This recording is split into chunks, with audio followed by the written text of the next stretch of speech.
And there we go, and we're live. Why is that thing coming through? That's my bad.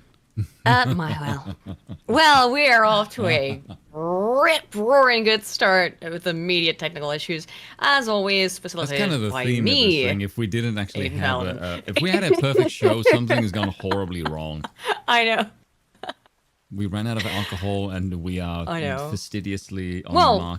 I never run out of alcohol. Hello, everybody. I actually haven't we had are. any for a couple of days. Wow, hello, Watch. Nice to see you. Yeah. We are. It's me and Spoon and Chisel, and we are also joined by Bill. My condolences. There's a beast man is here. I have company. Well, we've got some stuff to go through this evening. It's actually quite a lot of videos that we have to go through. Well, we don't have to. It is a very strange week because every single thing that Aiden mentioned, I knew off my heart. I'm like, oh my goodness, I'm actually familiar with every single thing Aiden has on the menu. This has never happened before. Like, legitimately, I don't think that's ever happened. No, it has never. Every lacking case of ignorance and double up with just sheer belligerence. Oh, it's a lot of stupidity, Bill, so I think you'll be right at home. It is a lot of stupidity. I thought what you have to do is slowly work your brain rot up to maximum degradation.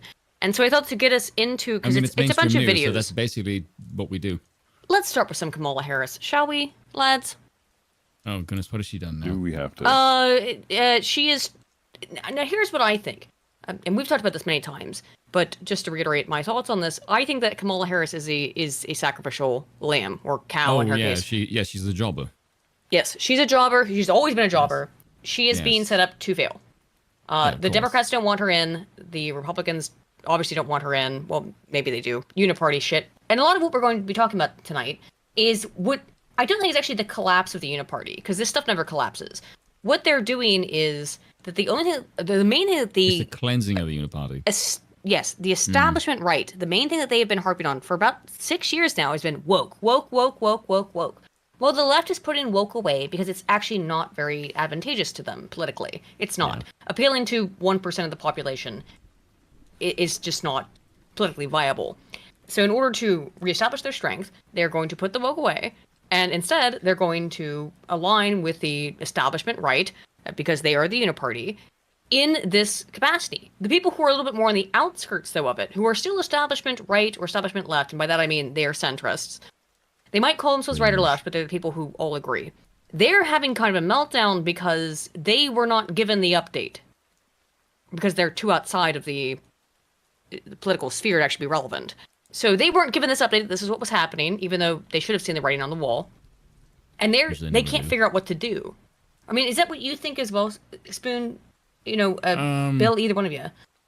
Well, sort of yes and no. I think on the left-hand side, they will never get the update because they've basically been juiced to the gills on this.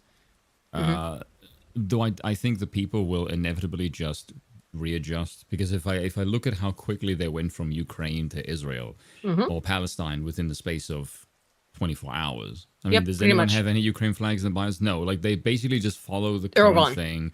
Yeah, and the leftist people are not real people. They objectively don't matter. They're a bunch of mindless drones. They will follow the state because that's their religion. If you just knock off the power magnet, they will obey something else because they're scripts who follow the play. Here's the thing. You say that, and it is true. But at the same time, there are rightoids, if we can use that term, who are exactly the same. Get my flag out for Israel. I mean, it happens all the time. They're exactly as they just do programmable. The opposite thing. They just do the opposite, yes. Yes. Go protest this company because they're woke. They are just as easily programmable in the last, particularly 10 years, I'd say, but it's been going on for hundreds, is that it's very... Now with like modern day psychological programming, they figured out how to do it very easily. How to say, here's your basic, your intrinsic inherent sort of proclivities, whether it's right or left. And we're going to prey upon those and exacerbate them to an extreme degree so that you become polarized, so that we can continue on our power creating structure that gives us all of the power based on your division. I think that's probably what's happening. Yeah, and it seems to be to me. I'm kind of curious to know how it's going to come out when Trump gets back in, because and he is going to be put back in by the left's own desires. It's going to be rough because someone's going to have to tell, Kamala the morning after, the night before. Mm-hmm. It's going to be rough. I mean, to wake up and not realizing she's not president. I want to see Joy Reid's meltdown. Oh, that will be I'm basically fantastic. It's going to be like 2016 all over again. I'm just going to check Twitter accounts. Yeah. Yes. Because I remember 2016's meltdown was really, really funny, and I think this one is going to be even worse. Well, it'll be funnier because it's going to be more performative. Because again, remember all these people who have been crying and screeching and shitting, pissing, and let's be very clear, most importantly, coming about Trump for the last decade, essentially now, they want him back in. So they're going to have to, maybe some of them were true believers in 2016. No one is by this point, by 2024. So he's not anyone with sense anyway. No. So who are they going to break out? The like an actual sociopath like Keith Olbermann? Because I think his tears will be real because he's a lunatic. Yeah, he's objectively a maniac. Speaking of people who search for cum, he's going to be like running his black light all over. No worry, he'll just be like getting his booster thing out and he'll be fine. Right. Oh, right. Yes, he'll need right in the middle of the countdowns at the end of the election. He'll need another booster. Yep, I'm sure he will. So, shall we move into the Kamala Harris news? This is all evidence of what we've just been saying, which is that the left does not actually want Kamala Harris to win. One, because she's incompetent, she's terrible, she's unelectable. She was unelectable in California. She is a diversity hire through and through. Californians didn't even like it, for goodness sake. If Californians will not vote for you, despite all of your woke bona fides, then why would the general American public vote for you? So, despite multiple requests, Time magazine has not been granted an interview with Kamala Harris, unlike every other presidential candidate. Every other presidential candidate. We believe in transparency and publish each interview in full. Why isn't the vice president engaging with the public at the same level? Because she's an idiot, and every time she gets in front of a camera, she looks bad. Yes, which we'll get into. Elon Musk, of course, responds to this. Here. That is a good question. I don't know why Kamala Harris is not talking to Time magazine. My only guess is because she needs 6 hours to do an hour interview. Why would she think that Time is somehow... This would be my only guess. Would she think that Time is less biased towards her than CNN and everything else? So I don't. Yeah, it's very odd as to why she would pick Time magazine of all to and they published this. Yes, is a good moment. A good thing to bring up. They published this holographic cover on their magazine. It's her more like moment. Tulsi than her moment. They published this puff piece. Didn't they do the same thing with Clinton and then lost? Yeah. Yes. Well, they made two covers. I think it was that Time? I think it was Time where they made two covers. Yeah, waiting for that to take off. So top Democrats also had Hitler as Man of the Year, by the way. Yes, they did. Just put that out there. Broken clock. Jeez. Yeah, Hitler sucked. You're right. I mean, moving on. He did. I'm no art critic. His art. Oh, yeah, his art was shit. That's what I'm talking about, obviously. Top Democrats in battleground Pennsylvania are not happy with the Harris campaign. Everybody's very nervous. Pennsylvania is such a mess, and it's incredibly frustrating. One figure identified only as Democratic elected official in the state told Politico in a report published on Wednesday. The Democrat predicted that Harris will win the state, but said the win would come, quote, in spite of the Harris campaign. So I don't believe that, actually. I think Trump but you know what that means, right? What did this guy just admit to tacitly here? We are going to force the win. We're going to stuff the ballots like we did last time. Even though we do not have any support for it. I don't think they can do it this time. That appears to be what this official is saying, and I think that appears to be the plan. But I don't think... I don't know. I think it probably will work again, and the reason why is because people forget very quickly. And they will forget that this has happened. And they'll just say, that's democracy at work. When they get told every day by all the media, this is democracy. This is how democracy works. Oh, you're just mad that your party, your guy didn't win. No.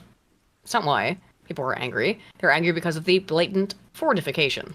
I do like the fact that there's people who are so insane they think Trump is going to go at them. Like the people on The View thought that Trump is going to come and arrest them. Yeah. Seriously, like Joy Behar on The View said this. I just think you are out of your mind, you deranged lunatic. And then they called Trump crazy. Yes. Like, you literally just admitted on TV that Trump is going to arrest you. Like, yeah. You realize how stupid you sound? You sound like a mentally unhinged It's crazy. maniac. It is. PA campaign manager Nikki Liu, a Pittsburgh native, according to Politico, has been the object of criticism. Quote, I wonder why. I have concerns about Nikki Liu. Ryan Boyer, the first black leader. Oh, how important. He's the first black whatever of Philadelphia's Building Trades Council, an organized labor powerhouse, told Politico. I don't think she understands Philadelphia. You think you understand Philly? Kind of doubt. Another Democrat elected official called Lou AWOL, according to Politico. Great name, by the way. PA Democrat strategist, meanwhile... Oh, I don't know what that means. This I don't know. For some reason, Western Journal doesn't load right anymore.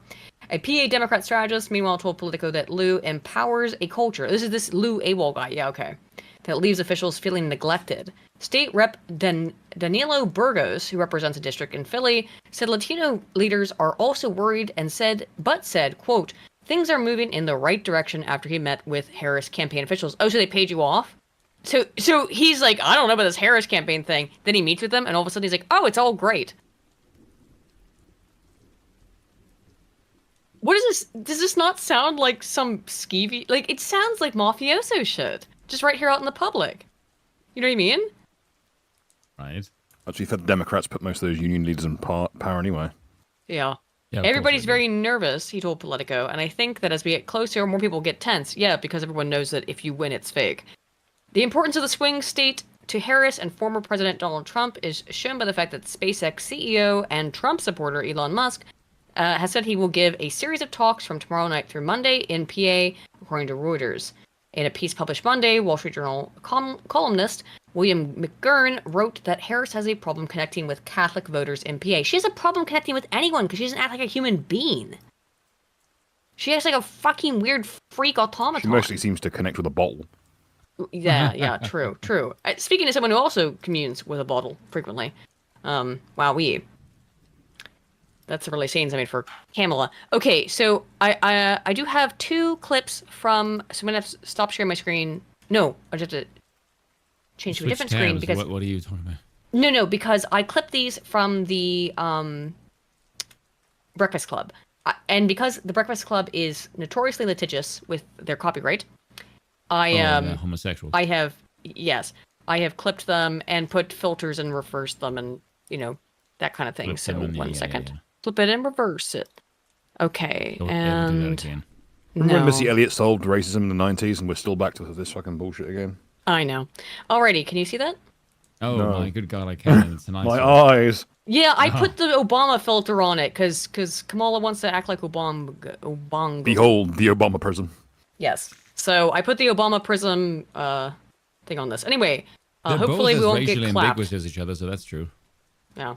Okay, let's take some calls. Let's go to the talkback feature. My question for Kamala is, why are we, and I say we because my tax dollars is sending the money, why are we sending money to other countries when we desperately need it in our own country for homeless? Good question. Please tell me when to pause because I have to play this on my side. Why are we spending all this money on other countries when people can't afford food in America? Because the cost of food is, out of the window. There's no good answer to this, dude. Well, I will tell you this. I'll give you a little spoiler. Kamala is astonishingly better at answering this than most of her other interviews, where she just says, "Can I tell you about how I was a poor black child?" Which is what she usually does. Now she is going to adopt a black accent. She's going to call herself black multiple times in these clips. But she's a little bit better at it than she has been previously. Probably because she knows that this caller can't respond. Housing, resources, or whatever. That is my determining factor if I vote for Kamala or not. That's one of the reasons the America First rhetoric resonates, because nobody in America would complain about where money was going if American citizens' everyday needs were being met. So what do you say to that? We can do it all, and we do. So we can do it all, and we'll do it.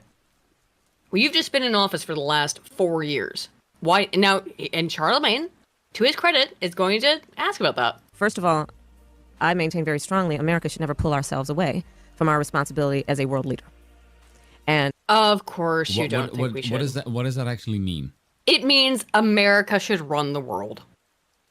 Yes. It's basic Americentrism. It's America's world police shit. She wants to get involved in the Israel-Palestine conflict. She wants to get more involved in Ukraine and Russia.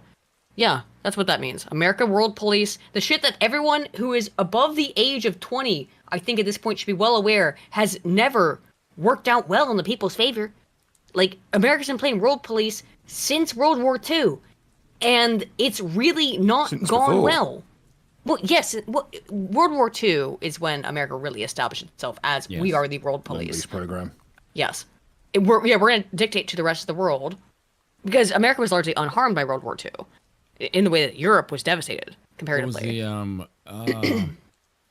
What is the program of having no monarchs in the Western sphere? Oh, I don't know. Someone in the chat will know. The Caligari plan? No, it's not the Kalergi plan. Don't. We're not talking about that. The Monroe Doctrine. The Monroe Doctrine. Potato. Doctrine. Yeah. Don't tell V. Anywho. Interesting. So Americentrism out of the gate here. Yeah. that is in the best interest of our national security and each one of us as Americans and our standing in the world. How That is that being in the best said- interest of your national security? To control the entire world? Of course you, it is. You are a giant island, essentially. Yes. So how is this an interest to your national security to police the fucking world? How are they going to get you? The only way they can get you is by planes and boats. No, the hell? Yeah, no, you put it that way, Planes, rather. exactly. Yes, how are we... Where are they going to... Hey, Kamala, what border do you think they'd cross, Miss Yes. Border Czar? What border would they cross if they were Remain in actual Mexico. terrorists who wanted to destroy the United States? Where would they come from? How would they get across the border? Yeah, that's Could it be a rubbish. border that's not being policed? You want to police the world but can't police your own border.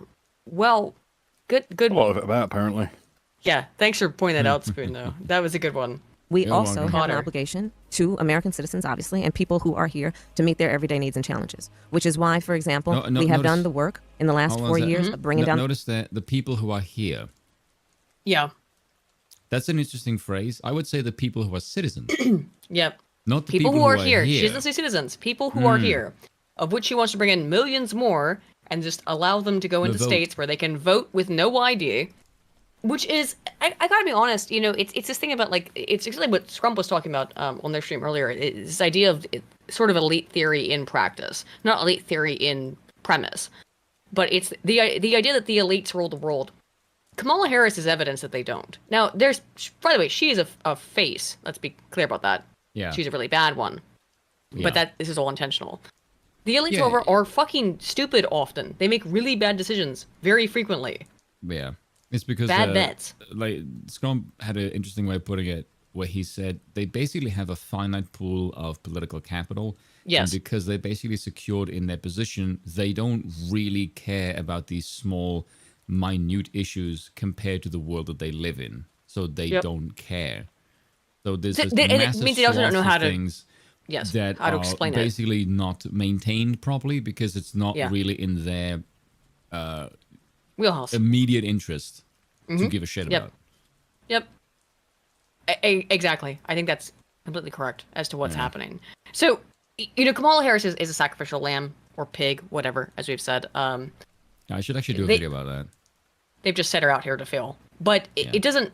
The idea that there's this elites and they're so much smarter than us, that's ridiculous. Also, are there elites? Absolutely. But the idea that they're super intelligent is absurdist. the cost of prescription medication, whether it be $35 a month for seniors. Oh, wait, what kind of prescription medication you about to talk about, Kamala? Hang on, I gotta go back because I want to make sure everyone hears this. American citizens, obviously, and people who are here to meet their everyday needs and challenges, which is why, for example, we have done the work in the last 4 years of bringing down the cost of prescription medication, whether it be $35 a month for seniors for insulin or $2,000. Oh, for insulin. You know that thing that Trump made it so it was essentially like nearly free, and then you cut and overrode Trump's bill on insulin, and you and your president you were serving under as VP, one of the first things you did in office Rescind that. was All rescind protections. all the protections on the cost of insulin, a necessary drug for a large number of people. Some of them, yeah, because they're fat, but some of them because they were born with a really shitty disease. What interview is this? This is from the Breakfast Club, Charlemagne the God. That's the reason why we've got it reversed and fucked up, is because they tend to be very litigious in my... And it also describes their politics. Yes. That's good shit. All right, so... Anywho, just fascinating. A year cap on prescription medication. What we have done that has been about putting $17 billion in our HBCUs. I am proud to be the first HBCU vice president of the United States. I intend to be the first HBCU president. So HBCU stands for Historically Black College or University. I don't know. Did Kamala Harris go to an HSBCU, a real one, or is she lying? Because she lies about everything. Hang on. She went Kamala to... Harris alma she went mater. to one in Washington. UC...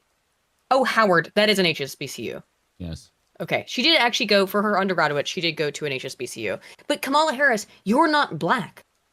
Yeah, she's And Indian. this is the astonishing thing, is that for people who don't know, the Breakfast Club is a podcast largely run by and aimed at African Americans, okay? In terms of its viewership. Sometimes they have some really cool guests and have some really interesting interviews on the Breakfast Club. But there's a reason why I've had to flip it like this. Because like I said, they're very litigious. They've had two good interviews. One was with Vivek Ramaswamy, and he whooped the shit out of them. It was really That was funny. interesting, yes. And Larry Elder. Larry Elder, they also have had Uncle Ruckus on. They've had some... Have they? They've had, Oh my God, you haven't yes. seen them. You haven't seen them with Uncle Ruckus's voice actor on. It's amazing. By Holy the way, crap, the dude. Uncle Ruckus is one of the funniest things because he is in studio as Uncle Ruckus, and he knows more about That's on the politics Breakfast than Club. Charlemagne. Yeah, it's really, yes. really funny. Yeah. Also, I forgot that he did Kanye. that, yeah. Kanye did some really interesting interviews on Breakfast Club. So I'm just saying, like, oh my God, Kanye. if you're not into like hip hop culture though, or something like that, most people probably don't listen to the Breakfast Club. But it's because this is Kamala doing her chameleon stuff, okay? Where she's legitimately just what? I'm not wrong.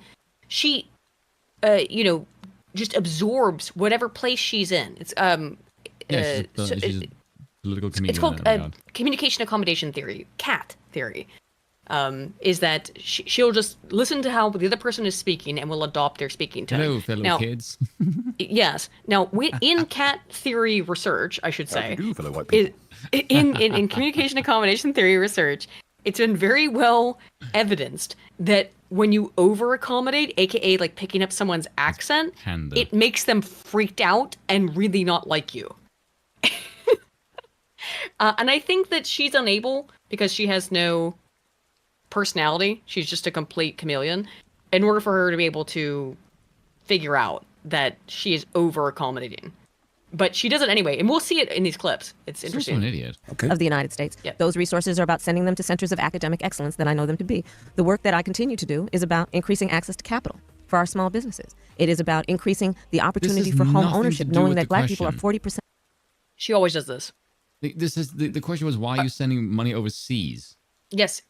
If you're not noticing Rubbish. this now, guys, every time she gets asked any question, she talks Appears. about child tax credits. Child tax credits.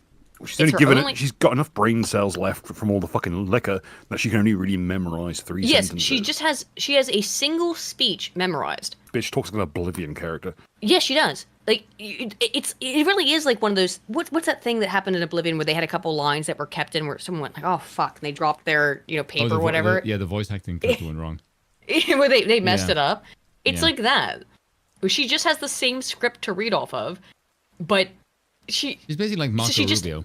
Yeah, she just yes, little Marco. Yeah. She just repeats these same scripted answers about my child tax credits, my child tax credits. She talks about it constantly, which is I not grew going up to in make the it middle actually class. easier. I'm middle class, yes. It does not actually. These child tax credits are actually not going to make it easier for people to raise children when the cost of food is skyrocketing, when the cost of living is skyrocketing. Well, we'll give you $500 to have a baby.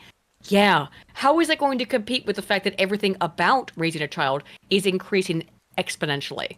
You understand why $500 this won't makes even no cover the fucking clothes. sense?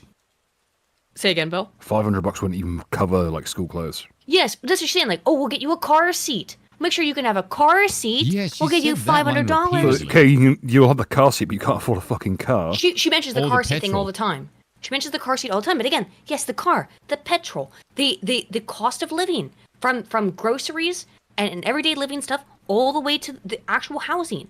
All that is increasing exponentially. And she's like, yeah, but we'll give you a couple bucks and give you a car seat. That's us promoting family. Meanwhile, if you're a legal immigrant, we'll just, Punish you with everything else. give you anything you want. You want a house? You want a job? You don't have to have one. You really don't. Like, you But just can't- you can remember, if you don't choose. vote for us, all this goes away. If you don't vote for us, all of it goes away. And What's so a do you. petrol? Gas. No, it's petrol. We're not I Americans know. here. And you live in England, basically. You know how scary it is? No, she You and don't. I've told you about this. Fuck, I burped. A little bit. Dang it. I've had fizzy soda. Over here, we say petrol. Okay, so I've told Bill about this many times. Is Okay. that I am a little bit terrified, and you have to have noticed this, having known me for the last 3 years now, Spoon. Have you noticed this as well? Has my language become perturbed by British affectation? How's it progressed? Don't ask me to say the word now. You've prompted me on it. Progressed. Yes, that's just one. It's the I think the British pronunciation. But I progress think instead of progress. Yes, I think the British pronunciation is correct. Is that it's got Well, of PRO? course, It's the not. English are always correct when it comes to the I have said this names. before. I know I've talked about this before on that show, but I get freaked out about the idea that Do you dream in an English accent? I don't have. I don't remember my dreams. Do you? Yes, of course. Dang, I don't. I kind of jelly about that. I only remember nightmares. That's probably a great thing to say. You remember nightmares. Speaking of, let's get back to Kamala Harris. Less likely to be homeowners in America. We have a history Aluminium. of legal and procedural obstacles to that homeownership, starting with the fact nobody got 40 acres and a mule, to redlining, to issues that this Detroit area and people around the country know to be real. So part of my plan is that we're going to give people a $25,000 down payment assistance to get their foot in the door. $25,000 down payment assistance. Let's be clear what that is. That is a Fine. loan. That is a At loan. best. That is a loan that you have It's to a pay loan back that's with going to have interest to the US government. insanely predatory fucking interest. Well, the FAFSA loans for college, I believe, are 1%. Right? They're very, very minimal loans. Do you think that housing loan assistance, as she calls it, is going to be 1%? Doubt. Even if it is, even if it were 1%, that's a lot of money for the U.S. government to rake in and then pretend that they gave you something for free. We can't 25% get you college loan APR, forgiveness, neon so we're going suspenders? to do the exact same thing Yeah. except with housing. Yeah. That's basically it. I don't know about that 25% APR. That seems very high, neon suspenders. But dang, I don't think it's accurate. I highly doubt that it's 25% APR. But yeah, I don't think BlackRock will allow it. I agree with you there. BlackRock probably will not allow a 1% loan on these houses that they themselves are buying all up. Because Highly doubt again, that. they don't want you to buy a house. They want you to start buying a house and then default on it. So it goes over to BlackRock. Yep, exactly. To buy a home for first-time home buyers. The work that I'm going to do to increase housing supply in America, knowing that that's one of the reasons that rents and housing prices are jacked. Completely, No, a the complete reason lie. why rents are so freaking high is because you have like 10 million more freaking immigrants in the country, Yes. you dumb bitch. And this is also a complete lie. There are like tens of thousands, if not hundreds of thousands, of vacant homes in the U.S. The reason they're vacant is because people can't make enough money to afford to live in a home. You don't need to build new homes that people also can't afford to live in, you dumb bint. Up, and to work with the private sector, cut through the red tape, and work to build more housing, 3 million before the end of my first term. And I give these examples, and there are many more which I will offer. So, for Pointless. example, Pointless. Build more houses for no one to live in. Is What it does this have 20 to do with million? sending money away? Troll. Nothing. She just went off on her own tangent. Thank you for bringing us back to the point is, what does this have to do with sending money to Ukraine? You just use my nickname. the work that I will do to extend the child tax credit to $6,000 for young families during the first year of their child's life. Because as you and I both know, our families all have a natural desire to parent their children well, but not always the resources. Mm-hmm. I really hate to break this out, being who I am. Okay. You're not a mother, Kamala. Small She's not a mercies, you know. first one. I don't want to say that because I have a stepmom. She doesn't have any biological children. And I would say she is a mother. From what I know about Kamala, I'm going to just say, you're not a mom. You're definitely not a biological mother. And I would highly doubt that anyone would care enough about you to call you their mom, based on just your behavior. That might be a really, really low blow. James Bond. I don't know. Let's continue. But I don't care. That's So my by point. expanding the She's child already tax drunk rate on the for floor. How much lower can she get, $2,000, really? that gives that young What family. was it, Bill? She's already drunk on the floor, passed out. How much lower do you need to really swing? Yeah, true. She's already down there, yeah. Yeah, she's a wine aunt. Family the ability to buy a car seat or a crib or clothes. Always, there was a car seat thing. There was a car seat thing. There was my car seat in a crib. That is not in any way really involved in the cost of raising a child. You dumb, completely Bench. like insulated bitch. Let's be real here. Politicians, so you're never going to get a single iota of sense out of her anyway. At the best of fucking times. But it says. So let's not pretend that we expect any sense or basic cohesion or coherence from Right. fucking Kamala Harris. But it's as we were saying earlier. It's like she's taking like your car seat, your crib. You know what costs money to raise a child? Food, housing. Everything. Yeah, you get Driving. your car seat in the crib, but you won't have a car or a Daycare. house. Yeah. Well, you're gonna have to work, so you're gonna have to now pay for a daycare because both parents have to work. Thank you a whole lot, feminism. These are platitudes. These are financial platitudes that will. It's intended to make the soys clap. Oh, I get a free thing. I got a free thing. It's not a free thing. You're paying for it anyway. With your taxpayer dollars. It's so infuriating. Spoon, I don't know. Like, does this not drive your fucking blood pressure up? No, because I don't live there. We don't have a So horse in important this during race. that critical phase. To be fair, none of us live there. None of us live in America.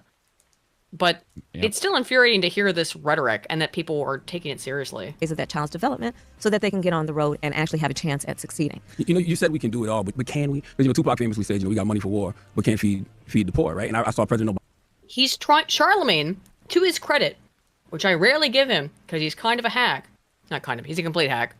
As an So interviewer. kind of- He tried to bring her back to the point about why are we spending money on other shit? Why are we spending money on foreign wars and not at home? He's trying to get back to the point. And she's going to do the exact same thing she just did, which is deflect. Obama said last week that you really shouldn't expect a president to rid the world of all of its problems. And so is it fair to tell people, hey, we can do it all? Because that's when people get disappointed when things don't happen.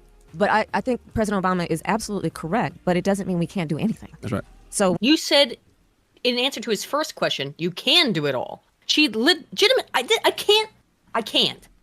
She contradicts herself within a 2.5 minute long clip. Now I've He's a sped it up a mainstream little media bit. Personality. Yes, she says we can do it. At the beginning, she says we can do it all, and then she says, "No, I agree with former President Obama. We can't do it all right now, just because she wants to evoke Obama. That's it. How does anyone fall for this? Oh yeah, because the average person, again, think of how stupid they are, and understand that half of them are dumber than that. when I talk about extending the child tax credit, when I was vice Child tax credit again. We just went over why this is retarded. Oh my god, it's so infuriating. president, I pushed that we would do it during our first year, and we reduced black child poverty in America by 50%. We did that. We can do that. My plan that is What was your measurement by which you reduced African American child poverty? I'd really like to know, because my guess is I don't know the answer to this question, so I am going to speak out of pocket here. And I watched this earlier, but my guess is you change the way that you determine poverty, because that's what they usually do when they want to say they did something big. They just change the metric. Classic social science nonsense. about building. I don't know that, but I'd put my money on it. Maybe they started weighting it with Planned Parenthood account for. Maybe if I get felted, I'm felted. But I'd put my money on that. I think I'm not gonna hit under the green on this. ownership in the black community. We can do that. My work that has been about increasing access to capital, bringing billions more dollars into our community banks, which I've done as vice president Point something out through here. cooperation and partnership with some of the I've put more money in the banks. Oh, you made money printer go brrrr. There's this thing that I just find very perplexing about American society, that America's supposed to be this melting pot, but then you have politicians specifically looking out for a bunch of races, and it is purely to get their freaking votes. They couldn't give less of a shit about you outside of the voting season. Like, really. This is, you press a button on a shiny computer or you fill in a ballot, and then you give us legitimacy for our reign while we do what the fuck we want. That's basically what democracy is. Like, no one thinks anyone in Washington gives a flying shit about what the hell you think. Yeah, they all, and also they actually actively hate you. Yes. It's even worse than that. Big banks and tech companies to get more access to capital for our entrepreneurs, for our businesses. We've done that. So we should never sit back and say, why are all the businesses in the U.S. failing? Why were almost all the small businesses wiped out? If you do so well, under why COVID, is Trump under leading your you COVID on? shit. Why is Trump leading you on the economy by like 20 points? Yeah, good point, Atomic Peach. I made the banks richer, and that makes the average Joe richer? Question mark, question mark, question mark. I thought you were a commie, not a trickle-down economist. That's interesting. And how much of that is just BlackRock subsidiaries that you're actively working with? Going to vote because everything hasn't been solved. I share a desire that everything should be solved, by the way. I think it is what we should all want. But that shouldn't stand in the way of us also knowing we can participate in a process that's about improving things. And by voting in this election, you have two choices. It's the Soviet national anthem in the background. But you have two choices. Yeah. You're welcome. By the way, the Soviet national anthem is actually badass. It is badass. Yeah, a lot of Soviet shit's badass. Yeah, Too bad they're a bunch of commies. Yeah, communism as an ideology is shit, but their art form is like, damn. Okay, brutalism is a shit architecture form, but like the actual brutalist art sometimes goes hard. Because guess what? The arts deal in possibilities and potentialities rather than the actual solid matter of the situation. So therefore, the Soviet bloc artwork is so fantastic purely because it works with the idea of what the Soviet Union was as opposed to what it actually fucking was. Yeah, I know. Grinder. Yes. It goes hard though. If any of you are anywhere in Ohio, I always I know, Ohio Zoomer meme. But if you ever get a chance, go to the Museum of Natural History in Ohio. In Cincinnati. It used to be a train station. It's beautiful architecture. But the inside of the dome has all of this brutalist, like, commie-style artwork in it. It's not communist inherent, but it's, like, about the history. It just tells the history of Ohio and, like, people, from the Indians, people coming there and mining it for resources and such. It's really interesting. It's a very... It's like a weird, interesting American take on communist brutalist art. I just really like it. Anyway, let's finish this. Friends me. And I know. Two very different visions. I got another video, unfortunately. One mind that is about taking us forward and progress and investing in the American people, investing in their ambitions, dealing with their challenges. And the other, Donald Trump, is about taking us backward. The other is about fascism. Why can't we just say it? Oh my God. Yes, we can't say that. Yeah. Reverend Solomon. It's because about fascism. No one in America's sort of common political parlance even knows what that phrase means. No, it's about fascism as he sits across from an unelected official. Yes. Yeah. Being back, doing this as a push piece on a corpo fucking channel. 100%. Thanks for bringing that up, Bill. She is an unelected official. No one voted for Kamala Harris to be in the position that she currently is. She couldn't even get voted in her own state of California. So here's the second part of this interview. It's about like 30 minutes later. In it, she's talking about Trump here, and it's just it's more insanity. Funny. It's a little bit faster. Last one I realized I did make it a little fast. Is it still up? It's still working? Yeah. Yeah, go on. Yeah. Okay. Okay. Cool. Making sure. And does these rallies to try and instill fear around an issue where he actually could be part of a solution, but he chose not to because he prefers to run on a problem instead of fix a problem. And we can call it out and see it. Inspires fear as he's being shot at.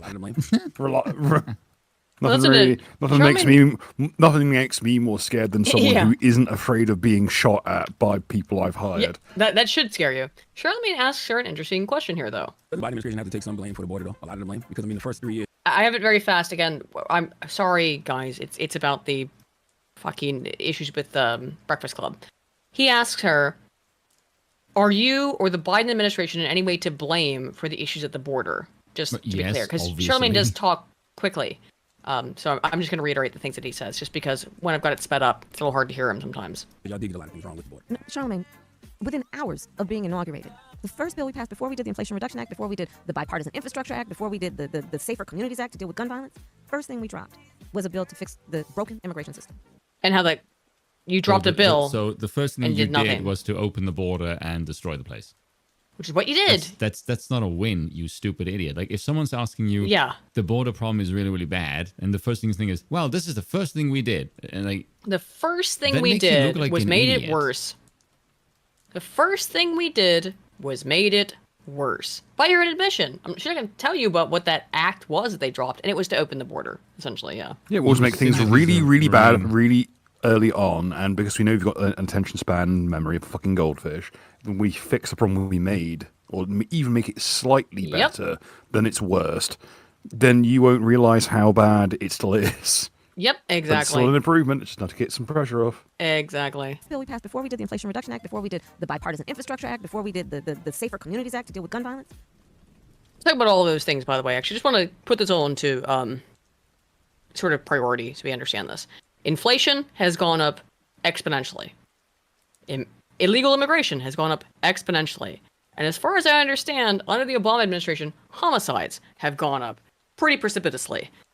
Which I don't know how much of that is due to gun crime or not, but everything you have passed little acts to apparently reduce has done the antithesis.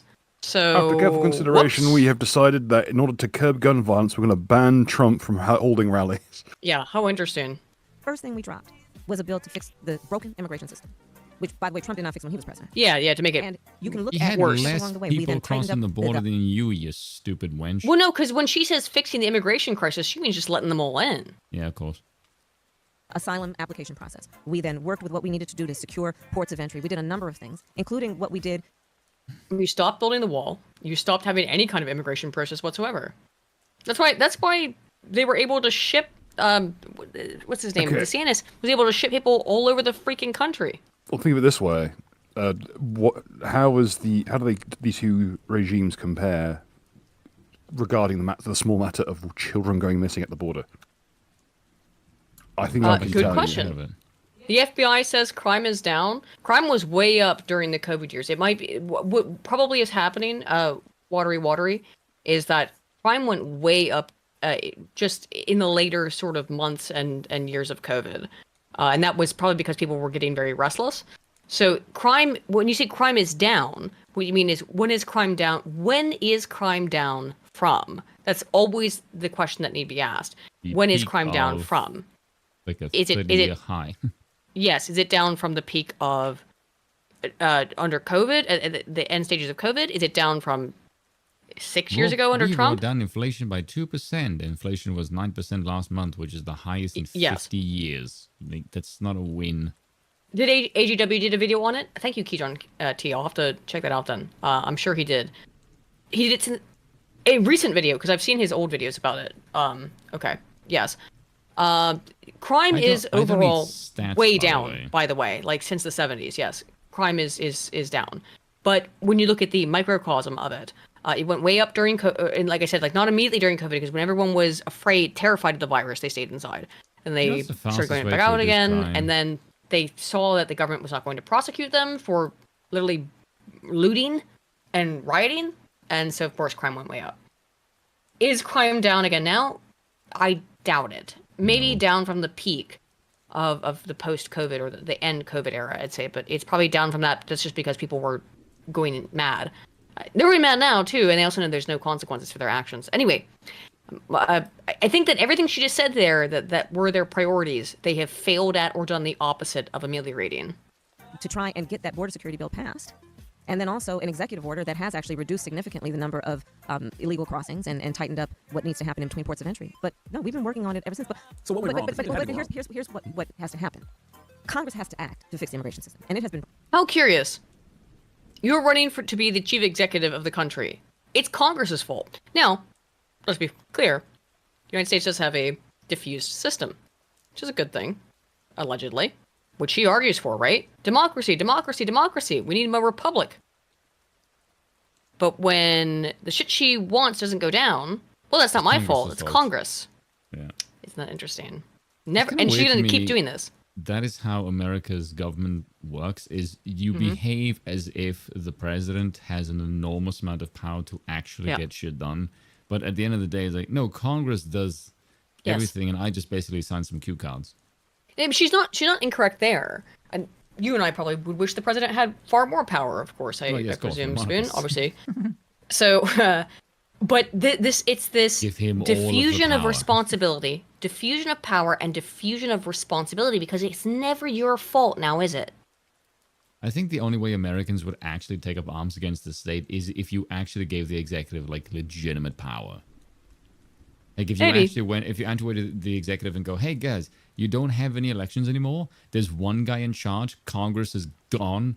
The Supreme Court maybe exists to sort of pull back sometimes. The functionaries sort of scale back, but there is one guy in charge and he's pulling the strings. And this is how your country's going to be run from now on. I think a whole bunch of people will go, okay, that's terrifying, and they will shit bricks. And a bunch of other people will go, who's the guy in charge? He was the guy in charge before. Oh, well, he was okay, so let's just see where this goes. And just see what happens. People, human beings, desire order.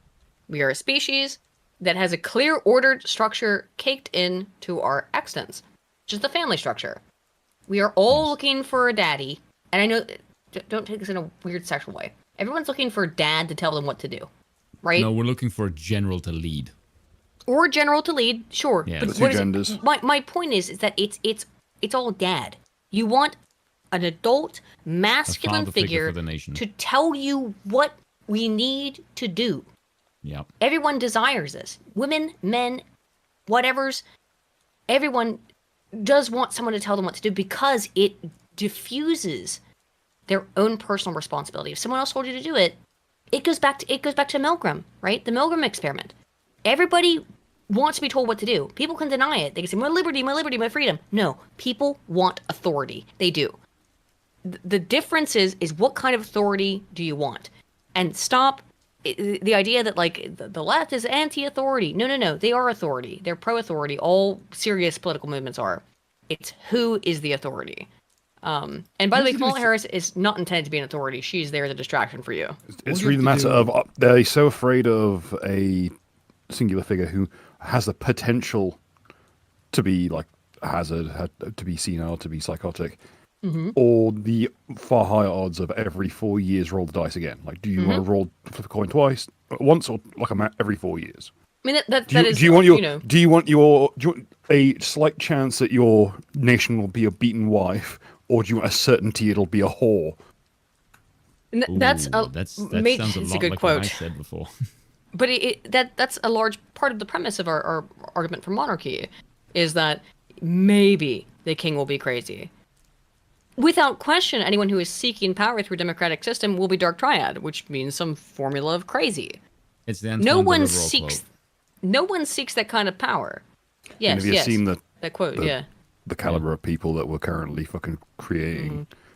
I don't think that what we consider madness is really that fucking nuts. Yeah, true. Speaking of, good segue back into Kamala. Broken for a long time. Congress has to act, but it does not help when finally a bipartisan group got together to fix it. And Donald Trump told them, hold on. To fix it, you mean you got a bunch of people to vote against him? Yeah, that's how your Congress system works. Do that because it won't help me politically. Why are you allowed him to call you the border czar when that's not even your that wasn't No, your I'm not role? giving him permission for that. Oh, you're right. But I mean, you don't push back on it because that wasn't your role. I'm not giving him permission for that. I mean, you were Bitch, literally you called called that by yourself Joe that. Biden. Yeah, I'm pretty sure she called herself that. Joe Biden is the one who gave you that title. So, I'm not giving him permission. Is she saying Joe Biden? She's not giving him permission? I could see her saying that. Yeah, I don't know. Fact checkers have made that clear. Look, if I responded to every The negative comment, fact checkers have made that clear. No, she is saying this. Joe Biden called her that. He called me that. You are not the border czar. I mean, So what did you were, do this as is vice your president? title. Fuck all, like she always does. Oh.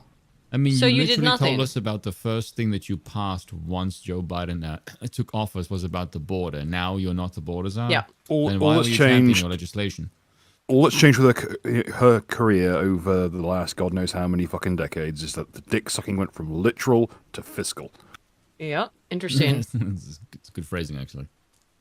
I wouldn't be focused on the things that actually help the American people, and that's my focus. That is true. Before we go to talk about, I want to say something else. I don't feel like the Biden How is it administration has true? treated Trump like a real threat to democracy, and that's why America. So Again, he talks quite quickly, and I God. have it sped up. I easily. wish Trump was a threat to democracy. I wish Trump was as nearly as based as the people who dislike him make him out to I be. know. They make him sound like this crazy, psychotic nut job that wants to rescind the Constitution, piss on it on the White House steps, and call himself the God King of America. I wish he did that. Yeah, I know. That would But, be absolutely based. It would be based. Freaking go Trump. To rephrase and reiterate what Charlemagne said, is that he said basically like, you have accused Trump of being a threat to democracy, and he's asking her about that sort of idea. I just want to make it clear because he talks quickly and I have it sped up. Doesn't realize how much of a threat he is. It's one thing to say it, but you have to act on it. Don't you believe Merrick Garland should have moved faster to put Donald Trump in prison for leading an attempted Put Donald Trump in, don't you think they should have put Trump in prison without a trial? The Department of Justice has independence in terms of how they make those decisions, as they should. And let's also. Well, I would like to really listen to that, what she just said. Yeah, the Department of Justice is in charge of that, so they make the decisions. And you can tell she's disgusted and angry about it. I mean, like they should. So, yeah, she wants to be president because she wants ultimate power, as most Dark Triad people do. There it is, Dark Triad. Be very clear. What do you think? Well, no. Donald Trump has been very clear that he would weaponize the Department of Justice against his political enemies. He has been very Especially clear what you that he do, would take shadow up. bitch. And you're not going to do that? Well, no, what You they already already have. done. The FBI got caught repeatedly being weaponized by the Obama administration against Trump's Look at what they did with campaign, which Jan is 6. horrifically and insanely illegal. Look what they did with Jan 6. They put people in jail for years with no trial. And without basic amenities either. They were in worse conditions than the Gen Pop. Yep. But that's all right for our administration to do. Don't talk about it. Yeah, I won't forget when you put people in jail for years without trial. The independent folks who were in there and put in there instead his loyalists. So understand again, you talk about, because this brings back to exactly your point about threats to our democracy. Donald Trump would go into the Department of Justice and manipulate it in such a way that it would be used as a You would weapon never against do his that. enemies. Yeah, he's gonna lock y'all up if he gets back in office. Well, by the way, you should look at his words. I don't think that you as a journalist should feel so I know sure that. that 100%. journalists, judges, others, and you know who Calls Charlemagne a journalist and then puts him in the same realm as a judge. Could you suck his dick any harder without getting on your knees? We all know you're good at that, Kamala. You're excellent at that. It's like your area of expertise. does that? Dictators do that. Other countries do that, which is say that you're going to send, as he has, the military to go and suppress peaceful protesters. Oh, using the military to suppress peaceful protesters. No one would have done that on January 6th at the Capitol. It's not like you literally allowed multiple cities, on the West Coast in particular, to be legitimately overrun by rioters. They overran the city and installed a compound on it. But you wouldn't want to send police. Most How of these people terrible. were bussed in by Yeah. by the DNC. Yep. Meanwhile, the people who were at Jan 6 were literally waved in to the Capitol building. You're so stupid. No one believes this. happens in other countries. That's not supposed to happen in America. So do understand when this man says what he says, how that would play out in real time. So why is it okay for him to say he'll lock up his political opponents, but it's not okay for y'all to say he should be in prison when he's actually committed crimes? What crimes? Name them. What crimes has Donald Trump committed? What crimes has Donald Trump committed? Driving while black. Clear. I think that the court should handle that, and I'm gonna handle November. Look, no answer. No answer to what crimes has he committed, something like that. What should happen to him? Nope. Anyway, I don't think that Kamala is winning over the black vote, however.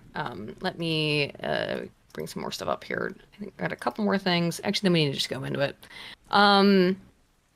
No one cares is and oh yeah, actually this is really funny. Kamala is really desperate, very obviously I would say, to secure the black vote. I don't know how else I'm sure this won't be horrifically emotionally painful to watch. Well, it's not horrifically emotionally painful, I don't think. Okay. All right, I'm sharing my screen. Good. Ignore the giant. I wish it would shut up. Do you see it though? Spoon? Spoon? Spoon? Do you have the... Okay, cool. Kamala Harris has uploaded her 5-part path-breaking plan for black men. Let's read it. Buck breaking, more like.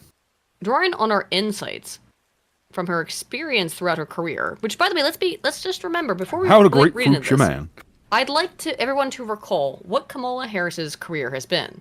It has been putting black men in California in jail for decades, sometimes for often petty drug crimes, mostly involving marijuana. So her career and her economic opportunity tour today, Vice President Harris is laying out an opportunity agenda for black men to provide them with the tools to achieve financial freedom, lower costs to better provide for themselves and their families. Well, are they doing that? And protect their rights. This path-breaking agenda includes 1. Providing $1 million in loans, or 1 million loans that are fully forgivable. It has no evidence. It says nothing about how much the loans are for. 1 million loans of how much? Well, it's clearly at least $1 million if you give them a loan of $1. Fully forgivable to black entrepreneurs and others to start a business. So free money. Provided you're the right people who will probably be Yes. third-party agents working on behalf of BlackRock so they can siphon money. Yep. Championing education, training, and mentorship programs that help black men get good-paying jobs in high-demand industries and lead their communities, including pathways to becoming teachers. Oh, to teach your weird commie ideology. How curious. And you notice how it doesn't say get qualified. No, It just says just become allow teachers. them to get these jobs. They're always very, very focused on pedagogy, though, if you notice. All they were focused on is, we need to teach, we need access to the children. Weird. I find that very odd. But they're always consistent on it. So it's like your entire field has just been an extension of MK Ultra to try and I'm figure not. out how to make people's I'm brains higher fucking melt. education, homie. I'm higher education. We're less bad. Supporting a regulatory framework for cryptocurrency and other digital assets so black men who invest, by the way, it's always capital black. You can't spell white with a capital W, but it's capital black. Black men who invest and own these assets are protected. In other words, so, we're going to tax we're going to make sure that you can't hide shit from us anymore. actually, what I think that is that if you blow all of your life savings on cryptocurrency, the U.S. government will back you up if you're black. Is that not what that's saying there? I think the important thing here is that it's trying to regulate don't know. cryptocurrency. It's trying to make sure yes. that you get taxed. Yeah. That part seems pretty demonstrable. It's too wishy-washy in terminology. Yeah, for I it just to think be an actual safety that's net. how that will actually, if it were to manifest, is how it would manifest. Launching a national health equity initiative focused on black men that addresses sickle cell disease, diabetes, mental health, prostate cancer, and other health challenges that disproportionately impact them. Now, prostate cancer overwhelmingly I'm okay affects with white men. this. No, black African Americans also have an increased risk of I'm probably prostate thinking cancer. of pancreatic now. I think about it. You're thinking pancreatic, yes. It's all right. Prostate. I want to say based in spicy things. Say something based in spicy, Spoon. No, How I spicy is it can't. going to be? Okay. Third Reich level of spicy. Okay. So we up until now, Pussy. we've had some things that are really stupid, some things that are a little bit like.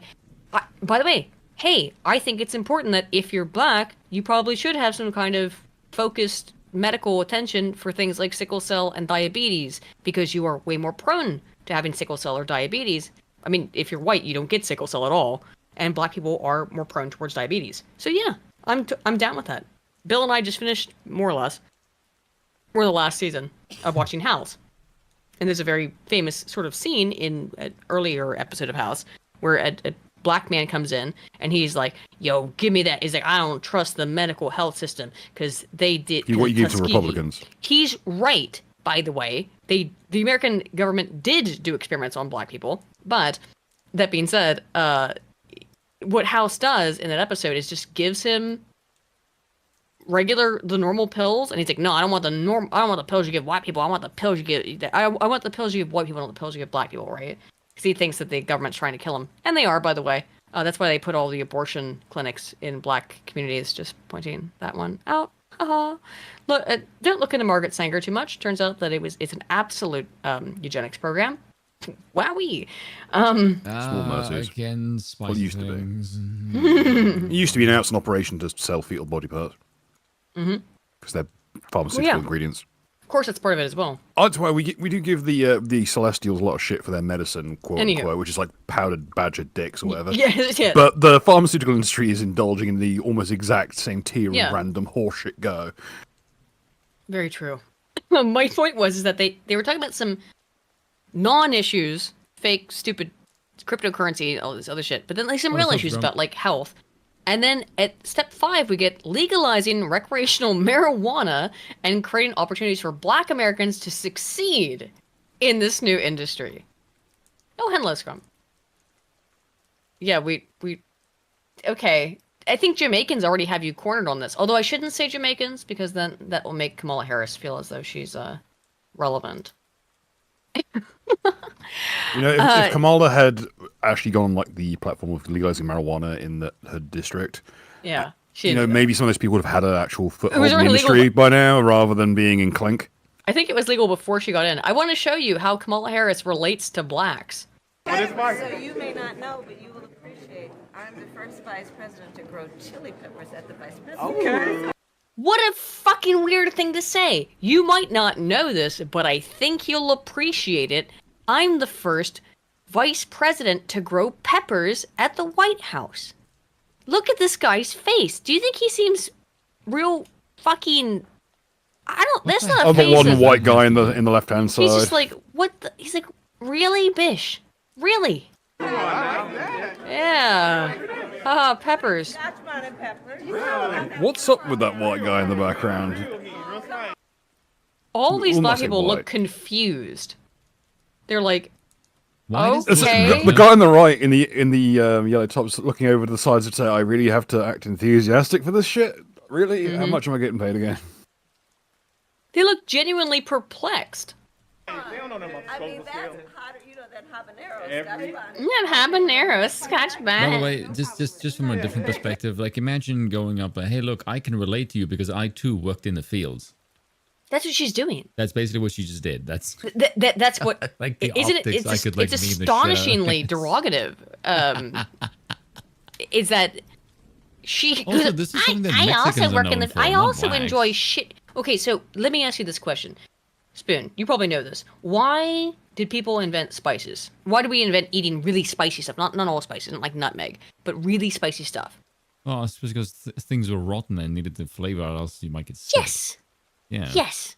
So, and I'm saying this as a bit of a pepperhead myself. Not a bit. Bill knows this. I love. Oh my god, though. I had this.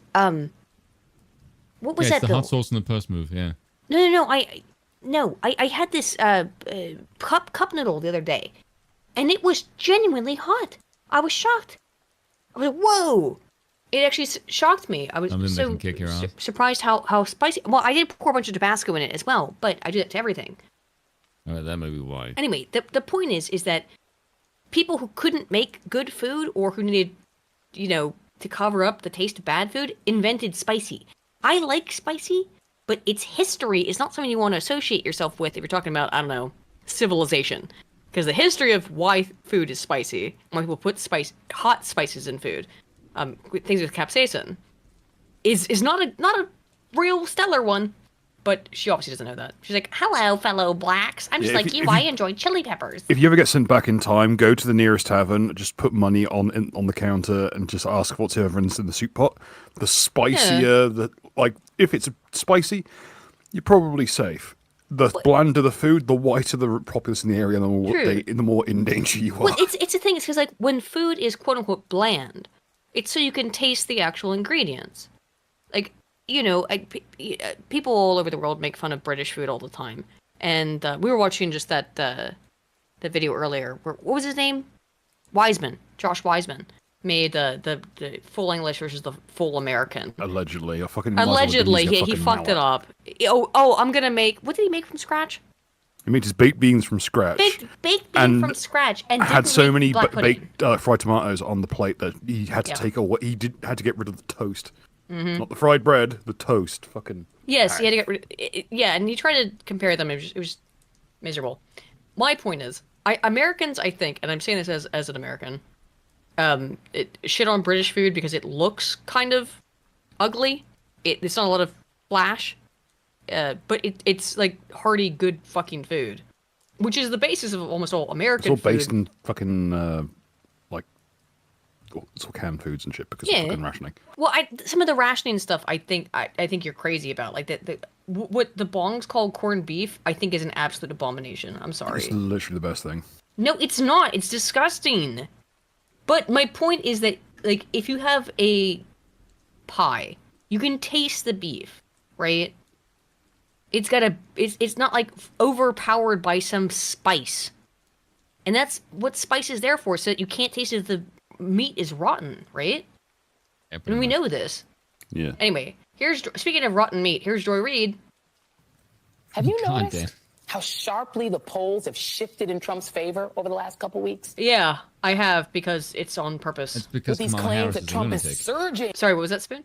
That's because Trump is surging and Kamala Harris is a lunatic, and every time she goes in front of a camera, she looks like a moron. Yeah, and because they want her to lose. With black and Latino voters and leading in every single swing state, according to Several of them. secret internal polls, despite all the Hitler talk. Hitler talk? Yes, this race will be Despite all the Hitler talk you've been doing for the last 8 years? Yeah. No one's surprised by it anymore. Idiot. By the way, you do realize this also makes Hitler look kind of based? If you keep screaming, this man is Hitler, this man is Hitler, and then Trump you is look at what Hitler, the guy's Trump done. is Hitler. Yeah, well, and then people are going to go like, yeah. well, maybe Hitler was right. Yeah, Yeah. I'm not saying not a that good look. as my personal opinion. I'm saying that if you keep That's the saying issue, yeah. Trump is the exact same thing as Hitler, then why are you getting surprised when people go, well, maybe Hitler was right? That's what I'm Yeah. saying. Okay? Like, when you are doing that shit, that's the If you're making kind a of comparison with thing an that you're- evil dictatorial Yes, that you're- bastard, and the guy that you have Yes. in power is not an evil dictatorial bastard, people may look and go, huh, maybe Hitler wasn't that bad. I'm just saying. That's how you get his People will his start image to clean. ask questions as to, okay, this person's offering something else that everyone's saying is evil, because it's like this other person. Okay, why can't I read what that other that Why That's can't earlier I mentioned read? person? So what I'm is it about retarded? this? What is it about me considering this ideology as a potential option that makes everyone shit themselves? Yes. Yeah. I mean, they complain because, again, they want to invigorate this very silly part of the right. And these are people who they want the Hitlerites, the weirdos who are just like, I actually do love Hitler and I worship him. And those esoteric Hitlerists or whatever the fuck they call themselves. They want those people because I think they do stuff like this because they do want people to go think, whoa, Trump's like Hitler? Whoa, Trump's good. Hitler was right. Like, that's what I'm saying. If Trump's right, then Hitler must have been right too. You know what I mean? Like, that's the kind of association that they've inferred by doing this for 8 fucking years. And she's like, Hitler's back in power or something. God. Anyway, go back into this. far too close.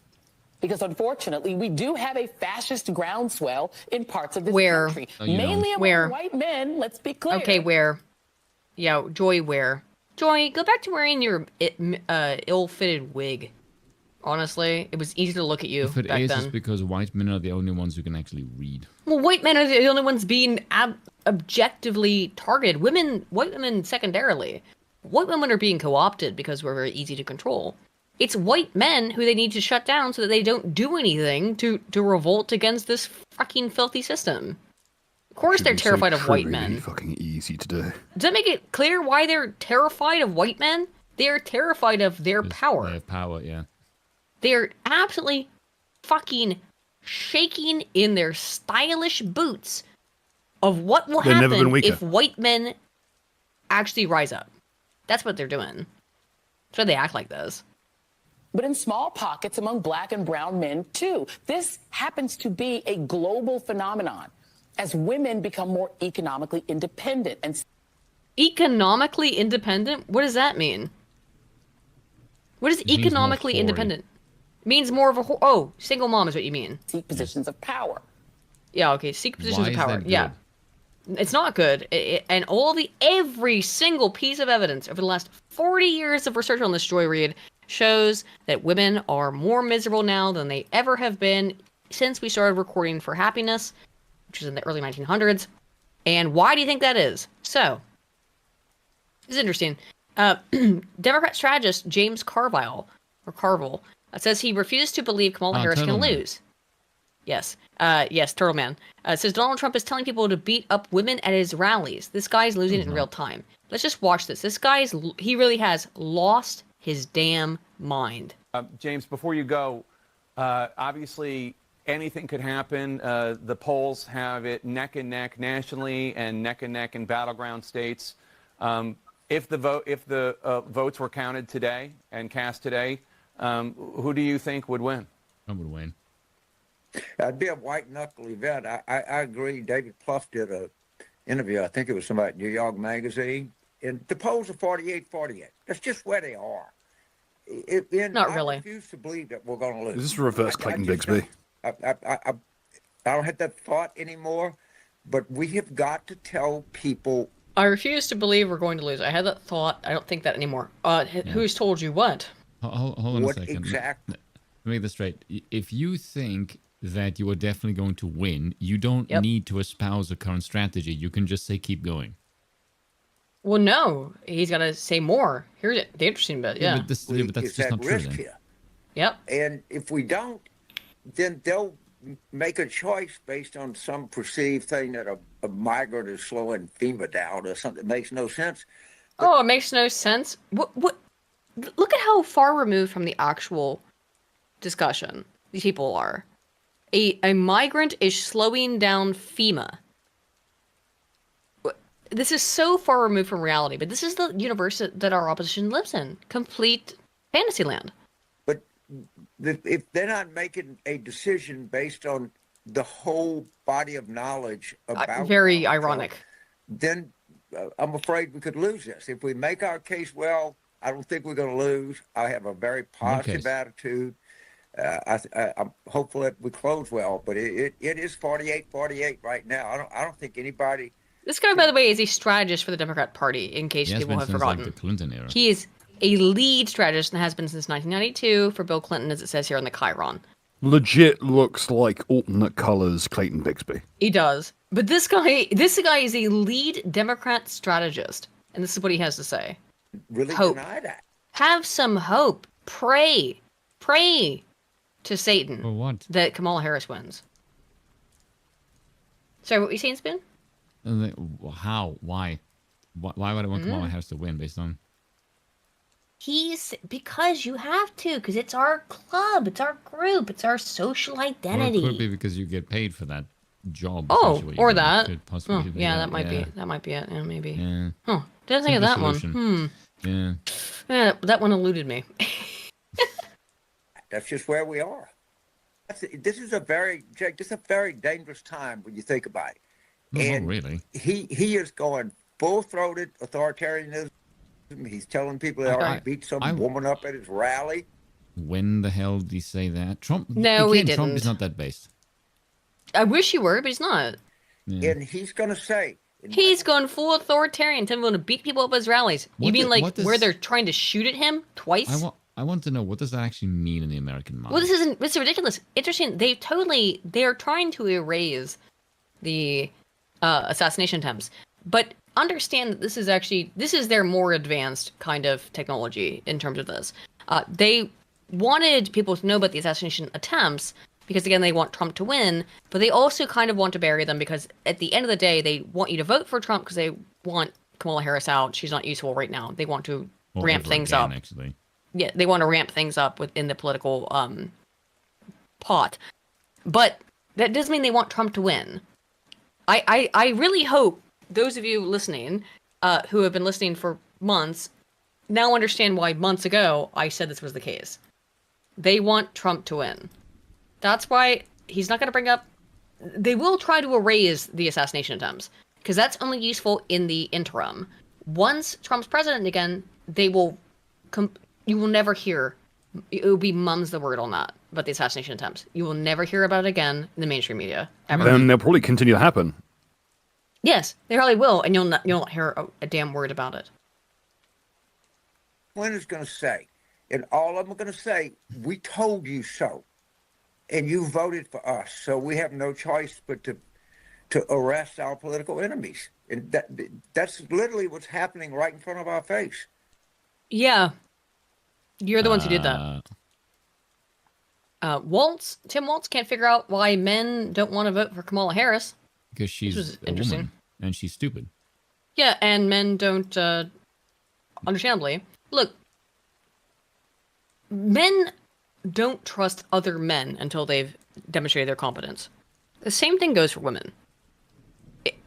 In my experience, women in positions of authority because women are not supposed to until be they in positions demonstrate of authority. If a woman demonstrates that she can even go, then, men will just go like, "No, you're a woman. You don't belong in positions of authority." That's just like an intrinsic thing. Let's not say authority. Let's talk about like a.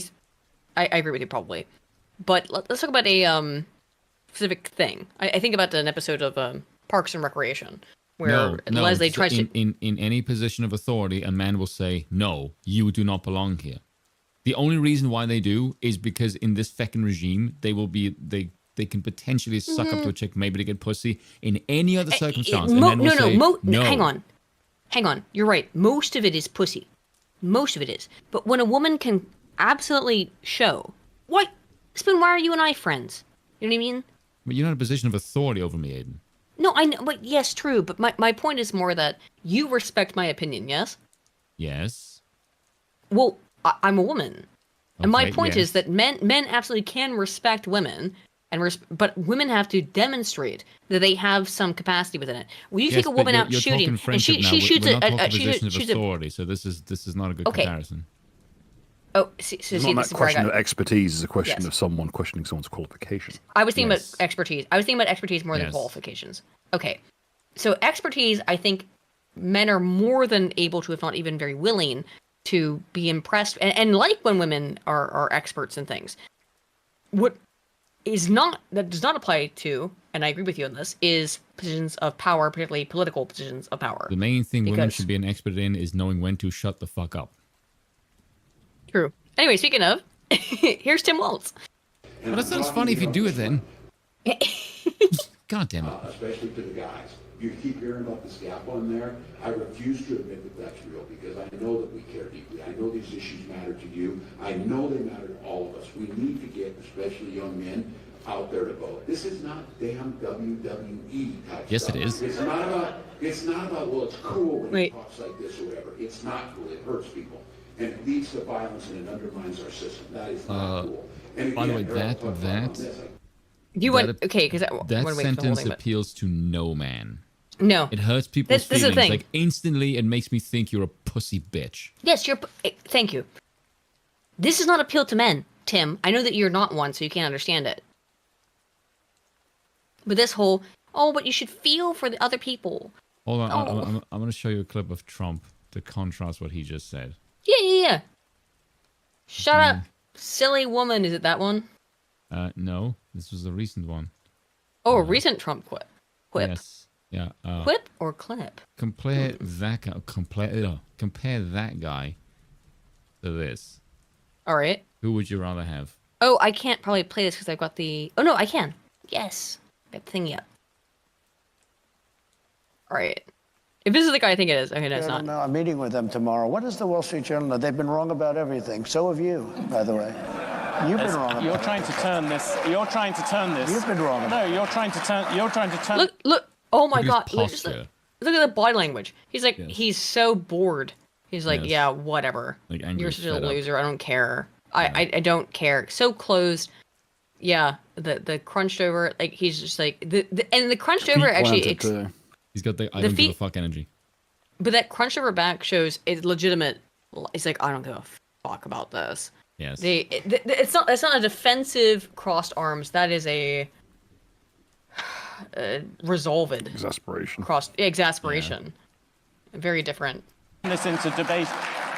There are business people. There are business you're wrong. People. You've been wrong all your life on this stuff. What is the Wall? That's the Trump that people want. Mm-hmm. People don't want a diplomat. People want someone who's going to punch the opposition in the face and give you the middle finger, tasting your own blood. That's the Trump that won in 2016. That is the way that people want their politicians. They want a statesman that will punch someone in the face. They don't want the sharp talking diplomat. That appeals to no one right now. That's pussy shit. You know who they don't want? There is a hunger for like an actual masculine man to like take charge and actually run shit properly. There's no elite right now that in any way has that kind of Chad energy that appeals to people. Trump is the only one. That's the reason why he's popular. Like everyone is saying, we don't want nice Trump. We want mean tweets and screw everyone that screws with us. Like that's what America's mindset is like. Is give me that. You know what they don't want, Spoon? A woman. Tim Walz, same thing. Listen, look at this shit, man. Clap harder. Oh my god. Get that until the week before we get shit canned. God knows what that riff's from. That's just. It looks like he's retarded. Like it looks like, you know, like when a retarded person wins something, they win a Special Olympics award and they hold their hands like, oh, we're so proud of you. That's what he looks like there. Everything about this makes me like want to bully you. Yeah, like I want to bully you, Tim Walz. Just your posture, your weakness, your cringe. You're like the theater kids that the jocks want to kick ass. Yeah, he is. Speaking as I wasn't a theater kid, but I was an art kid. And look, Tim Walz, your issue is that you were not bullied enough. Bring back bullying. He needed more bullying. He's someone really thought to big, themselves, fat, retarded baby. Someone really thought to themselves, you know who would be the greatest person to be our Veep in this situation is, you know, what if Rob Ford from Toronto was straight edge instead of a crackhead? Yeah. He really does, like Rob Ford if he's only like huffed, not unlike Nos. Yeah. Remember, by the way, look at that tweet. Say what you like about Andrew Tate, but that's at least funny. Yeah. But here's the thing. Remember, guys, we're the weird ones. This is normal. This is what normalcy looks like. We're the weird ones, according to this exact campaign. So this was interesting. Sure, he would. This is was this ABC or CBS? Let me double check. ABC had to fact check Kamala again. That's how you know. Was interrupted twice by medical emergencies in the room. Trump stopped taking questions and stood on stage for nearly 45 minutes listening to his soundtrack. The crowd slowly dispersed, but many stayed for what became an... So in other words, just to reiterate, Trump was doing a speech. There was a medical emergency called in. They put on music. He stood there for 45 minutes as people left. He just stood there. They wouldn't let him speak. He still... Dude, that's rough. I can't imagine doing that, even. And I've done lots of speeches. 45 minutes? I could... No. Yeah, because my legs are all fucky. But I can't imagine just sitting there as everyone leaves. It's rough. I've given speeches, everything from anime conventions to academic conferences, and everything in between. Political conferences, everything. Having to stand there on stage as everyone walks away, that's tough. Impromptu indoor concert. ABC News senior national correspondent Terry Moran joins me now. Wow, ready for this. More from Pennsylvania. Hey, Terry. Hey, Alex. So Donald Trump came here to the suburbs of Philadelphia, one of the critical battlegrounds in this battleground state. Wow, and you disrupted his fucking thing, his speech, his rally, by calling in some kind of threat, or I don't know exactly what happened. Someone had a medical issue. Yeah. Kamala Harris claims that they hope they're okay. Do you? The Kamala Harris campaign and its associated weirdos all seem to think Corey Comparatori should have been slaughtered. So doubt. We'll get to that in a moment. Votes. And it was scheduled to be this town hall event where he would be taking questions and listening to voters. And it turned into something else, as you say, when the candidate turned into a DJ. Donald Trump, in his 11th trip to must-win Pennsylvania, urged his supporters to turn out on Election Day. We win Pennsylvania, we win the whole thing. Yes. In a town hall-style event in the western suburbs of Philadelphia, the former president stuck to his top issues, attacking Vice President Harris over inflation and immigration. Oh, good point. To shut the southern border, end Russia's war in Ukraine, lower prices at the grocery store, and bring down interest rates to 2%, while providing few details on how he'd accomplish all that. Can cute because Kamala's never given a single fucking idea. He did it before, so He's the reason. He's also laid out it pretty extensively. Kamala can't say anything other than child tax credits, and I'll give you a car seat. Yeah, that's like everything, right? People don't think of grocery. It sounds like not such an important word when you talk about homes and everything else, right? But more people tell me about grocery bills, where the price of bacon, the price of lettuce, the price of tomatoes, they tell me. And we're going to do a lot of things. But then, 30 minutes in, 2 attendees suffered medical emergencies. A doctor, please. So again, somebody had a medical emergency, allegedly a real one, and I hope it's real. And by that I mean, that sounds fucked up. I hope that it was real and not a fake thing, right? I hope it wasn't like some kind of. You mean it's yeah? Okay. It's just to be clear, I don't want people to be ill. You mean the situation's authentic? I hope it's authentic, and that this wasn't just some weird No one's gonna plant. dunk on you. Trust me, you'll be fine. No, you know why I have to say what I have to say. Just make it obvious It's what I our mean. audience. You'll be fine. I know. The incidents shifted the mood, prompting Trump to cut the question short and instead play some of his favorite music. How about this? We'll play YMCA. This is awesome. Trump kept DJing. This is so cool. He just did a DJ set. Just play this song and that song. And this is supposed to be bad on him. It's supposed to make him look bad. It makes him look personable. Well done. Yeah. He's maintaining like calm in a situation where people have got medical emergency, so that you can get people moved around as necessary. I mean, like, to me, this seems incredibly humanizing.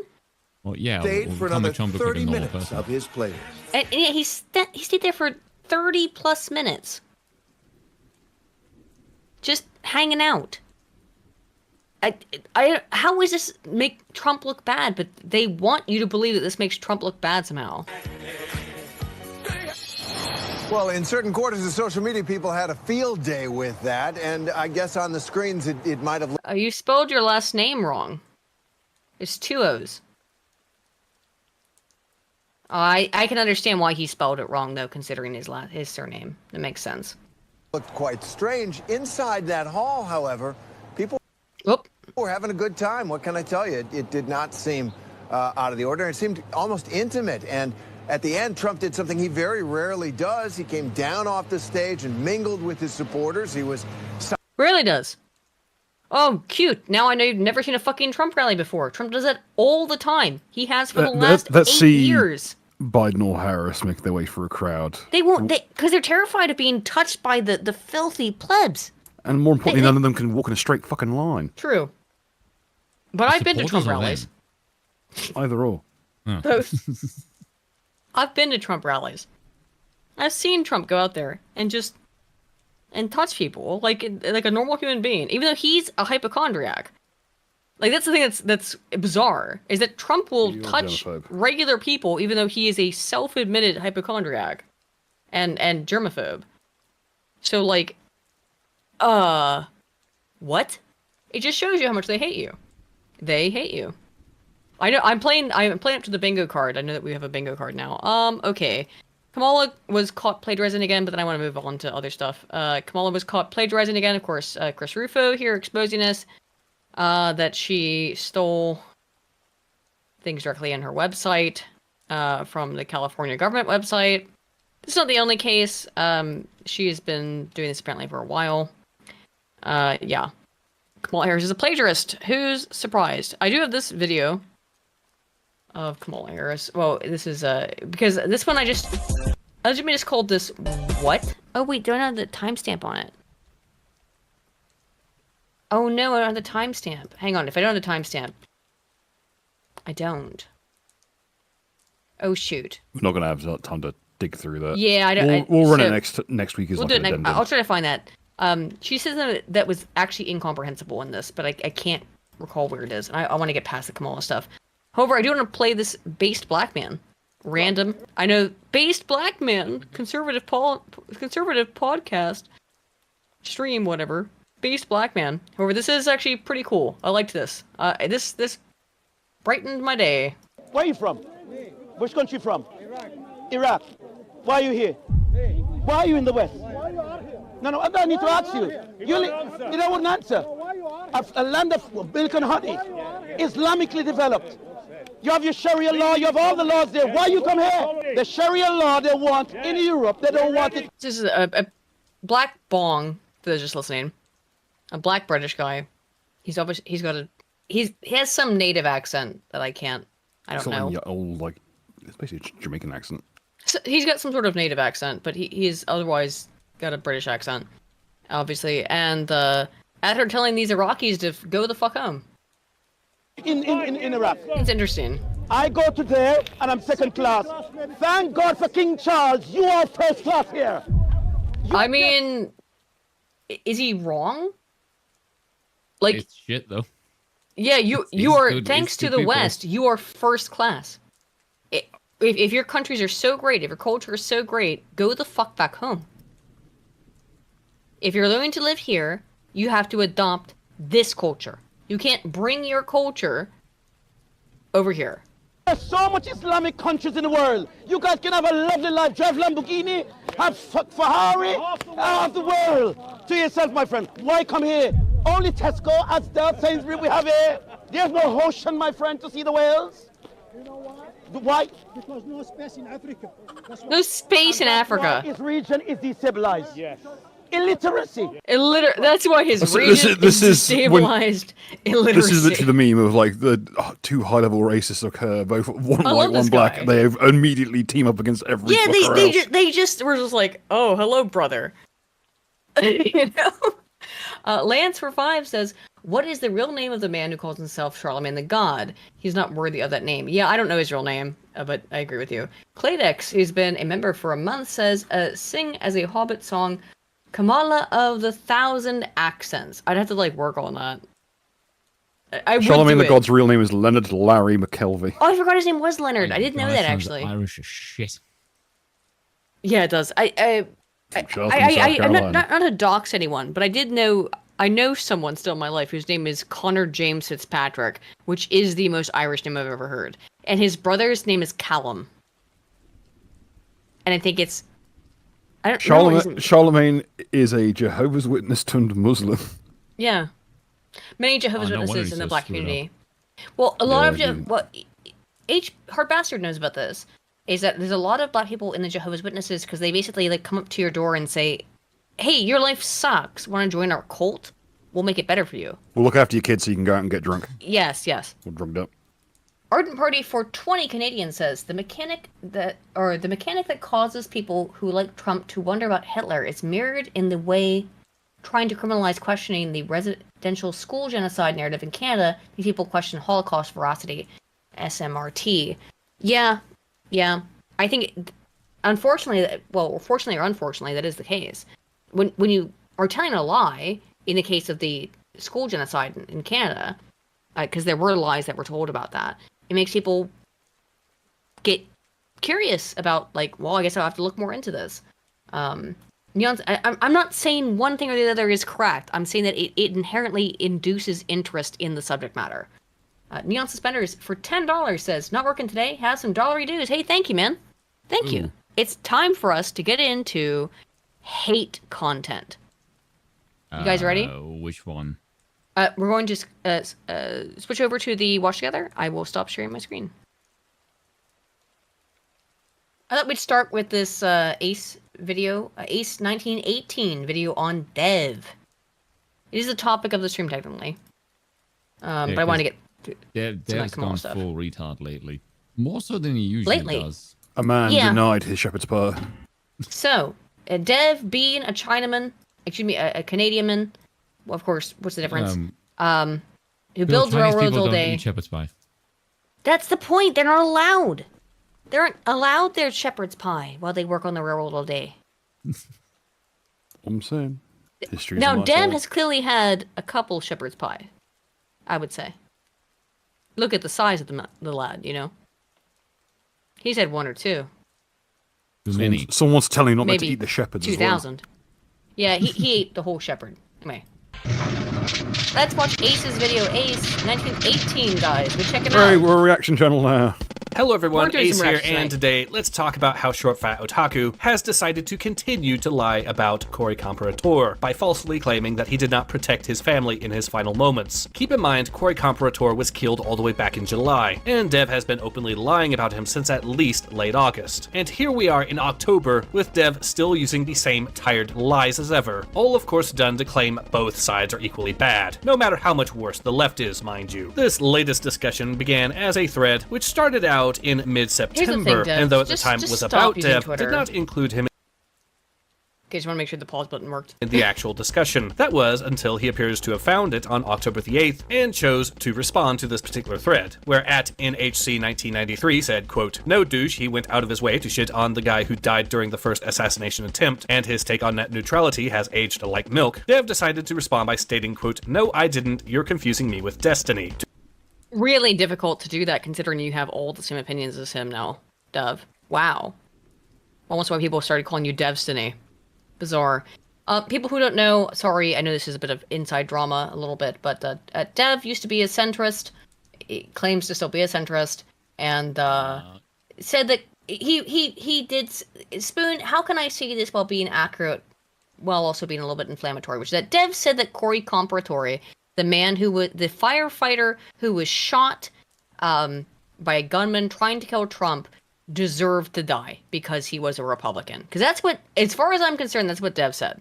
Then he walked it back. Destiny said. Dev, I think, pretty much reiterated that sentiment. Destiny said it 100%. Destiny was overt. He overtly said that yes, he deserved to die. Dev went and dug through his Facebook before his body was cold in the ground and found like SpongeBob memes that he had posted and said, well, this guy was a conservative, so he's a far-right weirdo. And he totally didn't justify it, but he absolutely was trying to justify as to why he deserved to die. And also he has spent numerous videos now also saying that Cory Comparator did not try to save his family while he was dying. You know what? I don't really give a shit if he did or not. Does anyone? Does anyone on the planet Earth give a shit if Cory Comparator was able to jump in front of his family the moment before he died, like it was some kind of John Wick action film or not? Does it matter? Oh. The reality is the man was shot and killed by someone trying to kill Trump. I think that's all that matters. But I think Dev we're, has 3 attempts on him now, Deep? Yes.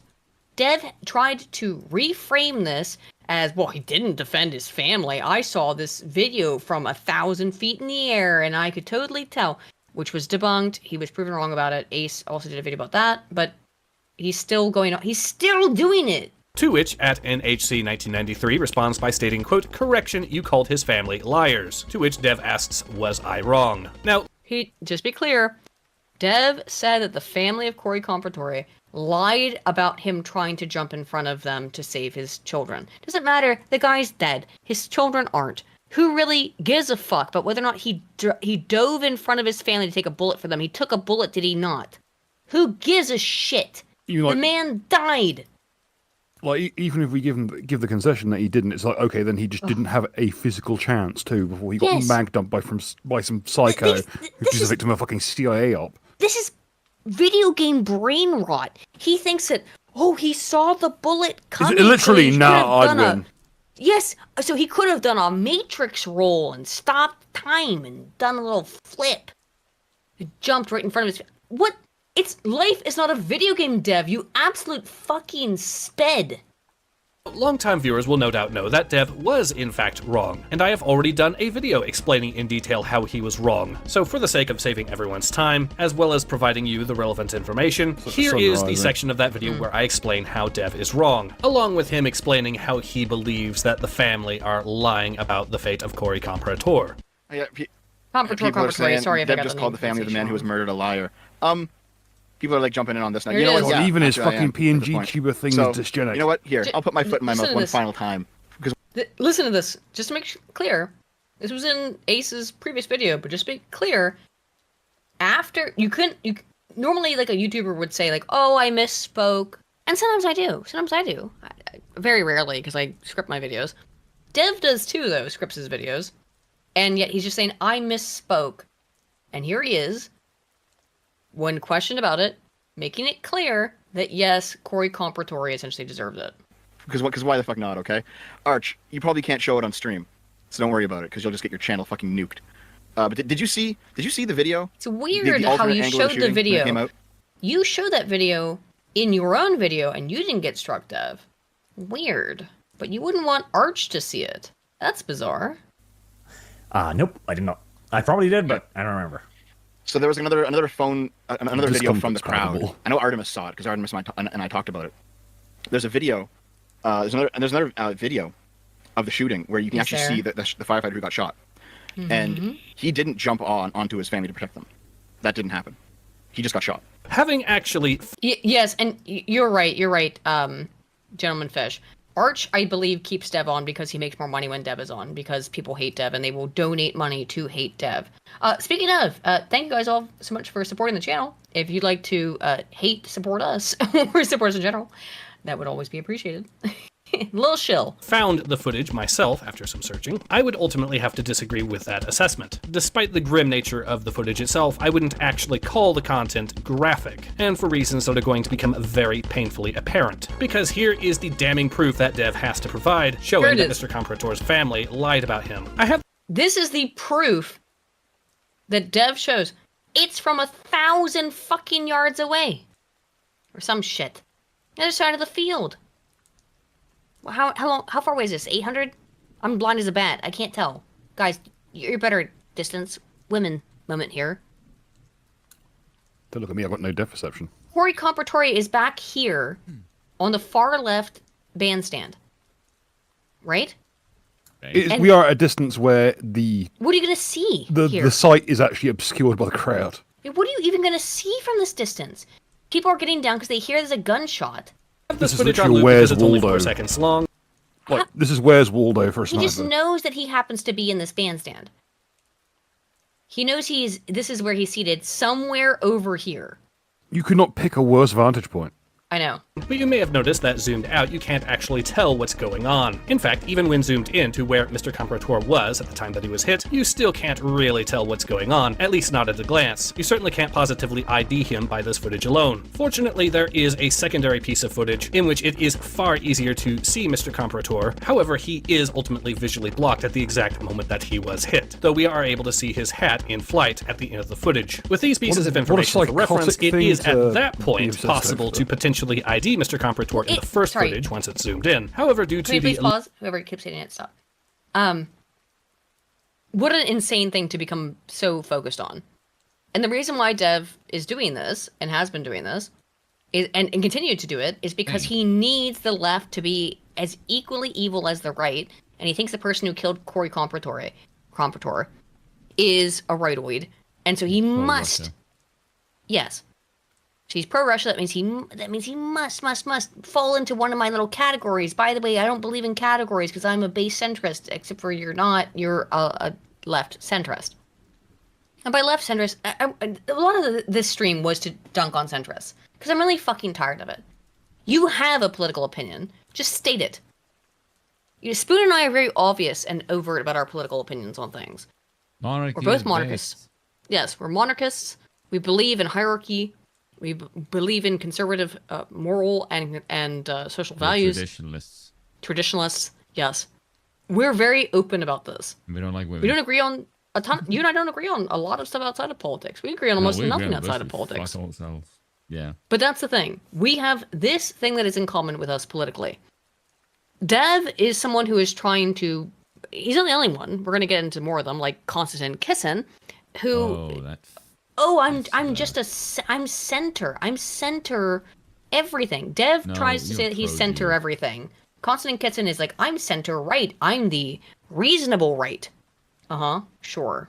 Limited quality of the actual footage, it's almost impossible to tell what he is exactly doing at the exact moment he gets hit. Though if you slow the footage down, you will notice that he begins to move forward before he gets hit, suggesting that yes, he was in the process of moving to cover his family. Who cares? I know why Ace is playing this out. But the reality is, I don't really give a damn if he dove in front of his family, because you can't see a bullet moves at so fast You couldn't know that that your family's being targeted. A shooter is just shooting at the crowd? This is insane. It's video game logic, like I said. Dev, the real world. I know this is impossible for you to understand, Dev, and I hope someone sends this to you. But listen to this. The real world does not work on video game logic. You do not have time-slowing matrix powers, okay? Jesus H. Christ. What a silly bugger. As they have claimed. It's also, as grim as it may seem, worth noting the sheer distance that his hat flew upon the moment he got hit. I bring this up because, typically, if a hat gets shot off, it has the habit of falling right by the person's feet. This is because, typically, the direction of travel for the bullet is almost completely perpendicular to the direction of travel that the hat must take in order to be removed off of your head, i.e., in most circumstances, the bullet will be traveling predominantly horizontally, whereas the hat needs to be moved vertically in order to be removed. The fact that Mr. Comprator's hat appears to have flown about 30 feet, give or take, suggests that he was likely bending over and leaning down at the time that he was hit, making the direction of travel the hat needs to take far more in line with the direction of travel that the bullet itself took. And bending over at the very... Meaning he was already trying to protect his family, if anything. If he's bending down over his family when he got hit, that is more evidence that he was, which again doesn't matter.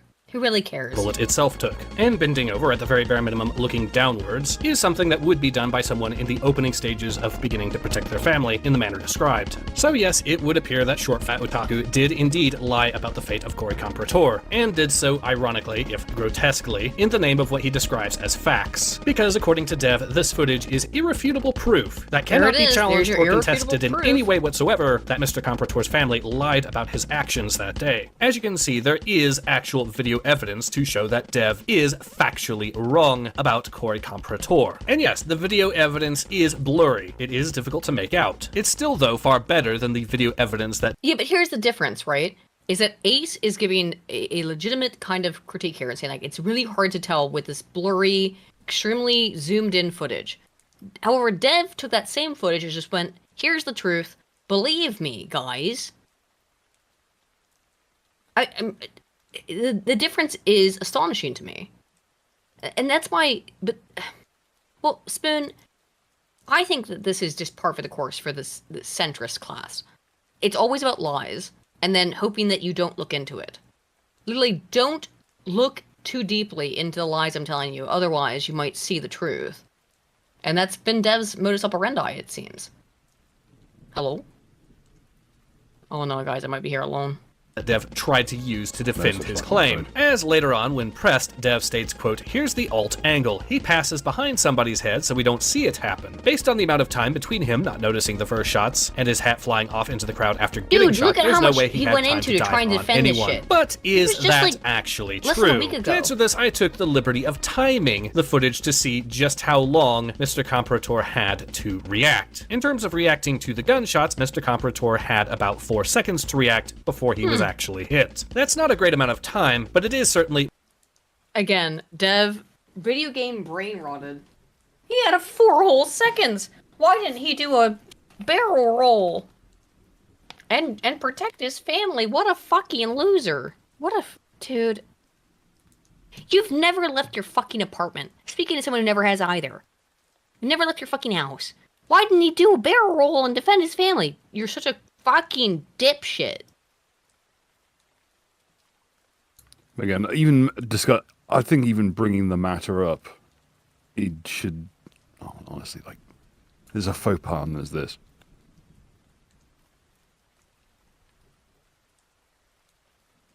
It's along the same lines as, like, if someone died in a fucking bar fight, asking, did they get some hits in?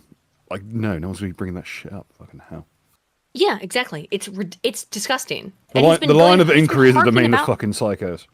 He's been harping on about this for months now. Since this guy died. It's been like 2 months. I mean, this man was... Excuse me, I said died. Let's be clear. This man was murdered. He was shot in cold blood at a Trump rally where he had no reason to believe that he was under any kind of threat of death. Because supposedly, Trump has the Secret Service, you'd think, except for then it turned out the Secret Service has said that they're not going to protect Trump. That's curious. And Dev's like, actually, here's why you should hate enough of the voice pageantry. He doesn't need any help. Well, it makes me sick. It makes me ill. That's why I do the voice. Because it makes me fucking sick that Dev has continually said this man deserved to die. And I'm sorry, I didn't say he deserved it. Yes, you did. What else are you doing by this? What else does this mean? Why are you going on and just proving, oh, his family lied about the shooting because he didn't actually jump in front of them. You want him to deserve to be dead. Yeah, like, you're really is going to be like helping the centrist position of like trying to, organize diplomacy between the two sides is making sure that maybe one day one of the family members goes online and finds out that the memory of their father is being, or husband or what have you, I'm sure they know. is being besmirched by some genetic dead end in some hole in a fucking Canadian, frozen north. More than enough to react, and thus begin to dive on your loved ones in order to protect them. Though it is admittedly clear that he was slow to realize the danger that he was in. As a certain portion of those 4 seconds, he is still visible. So let's be as charitable as possible to Dev, and only count the amount of time that he was not visible in the footage, which, taking that into consideration, is still over 2 seconds of time. 2 seconds that Dev cannot account for, the 2 most critical seconds in this entire conversation that you could absolutely begin to dive on someone within, and yet despite this extremely inconvenient fact for Dev, he still decided to try to originally present the footage as showing Corey Comparator the moment he got shot. Well, I say present, but he went out of his way to claim that the video was too graphic to actually show anyone originally, until... Weirdly how Ace Why'd you bring it up? 1918 can just show it, but Dev says he can't show it. Why would you get so hung up on this? Because Dev's a liar. Yeah, we know that. That's what I'm asking what I'm rhetorically. trying to illustrate here. If you're that Dev concerned is with a it, fucking liar. if you're that concerned with it, start a fucking Rumble account. Go there. I can't show the video. Ace 1918 showing it right here. This is the video that Dev... This stuff that's in plain in the back of the screen is the video Dev apparently can't show because it's too graphic. No, Look how graphic it is. Dev can't show it because I guarantee you, when he signed up for fucking Progressive Victory Pack, or whatever the hell he's fucking jannying for, he probably signed some shit that he can't post shit like this, specifically. I showed it and demonstrated that he's just lying. So he fucking gets off on that fucking loophole bullshit. Through his teeth. Arch, you probably can't show it on stream, so don't worry about it because you'll just get your channel fucking nuked. But did you see the video? The alternate angle of the shooting when it came out? Why is Ace video not nuked? This way he doesn't actually have to have Arch scrutinize it. What a Weasley little liar, dude. Weasley little liar, dude. Excuse me. You can't show it on your channel. I can't show it on mine. Ace Vane just did and doesn't have any strikes on his channel. Again, it's just about avoiding scrutiny at the time and to look like they know what they're on. Little liar, dude. Nope, I did not. I probably did, but I don't remember. So there was another video from the crowd. I know Artemis saw it because Artemis and I talked about it. There's a video. There's another video of the shooting where you can actually see the firefighter who got shot, and he didn't jump onto his family to protect them. That didn't happen. He just got shot. But wait, Dude, there's the more. Chat Because is did you insane. realize? Just like mask off, fucking leave. The chat was not having it. Realize that Corey Comparator is secretly the right-wing's George Floyd. Well, the reason I bring that up is that this is the excuse that Dev has decided to utilize to try to defend his attempts at lying about Corey Comparator. As Dev goes on to stop unpausing. Spoon, you here? What? I tried to ask you something earlier and you didn't respond. Just give me a moment. I'll just say in the chat. Okay. State quote, but this story is the right-wing's George Floyd. They have a narrative, you go off-narrative even with evidence or good reasoning, and they will attack you irrationally. Except Dev hasn't provided evidence that supports his claim. You said this guy deserved to die. It's not irrational. You're the one acting irrationally. I hate this shit. I am big brain. I am smart. You are a midwit. You're a chimp in a little outfit running about the place playing pretend. You are the definition of Dunning-Kruger, Dev. I despise the fact that I in any way used to respect you. And I would say that you have been pleasant enough to say that you think I make good videos, and I thank you for that. Because I do make good videos. The reality is that you really don't, my dude. You don't. Not anymore. You used to. It's been a long time. I wish you'd go back to making good videos instead of being a side. You would call them sides cucked. You're the most sides cucked person I've seen in a long time. claim. He has instead provided evidence that directly contradicts his claim. But then there is the ridiculousness of him comparing Cory Comparator to George Floyd. As at Whiskey Silver Ball says, quote, "Did you compare a junkie criminal overdosing leading to riots and murder to an innocent man being shot by an Act Blue donor?" To which Dev responds by stating, quote, "If I compared an apple to an orange, would I be saying that apples are the same things as oranges?" Let's break this one down a little bit. This person asks, did you compare a junkie criminal overdosing leading to riots and murder, which destroyed a whole bunch of the west coast of the United States, to an innocent man being shot by an Act Blue donor, which we know that he was? And he goes on to some... This is just fucking... Apples and oranges. None of it. It's just a bunch of fucking like idioms bolted together. There's no rhyme or reason to this. It doesn't mean a fucking thing. However, what he means by this is that, yes, I am. They are different, but they are the same.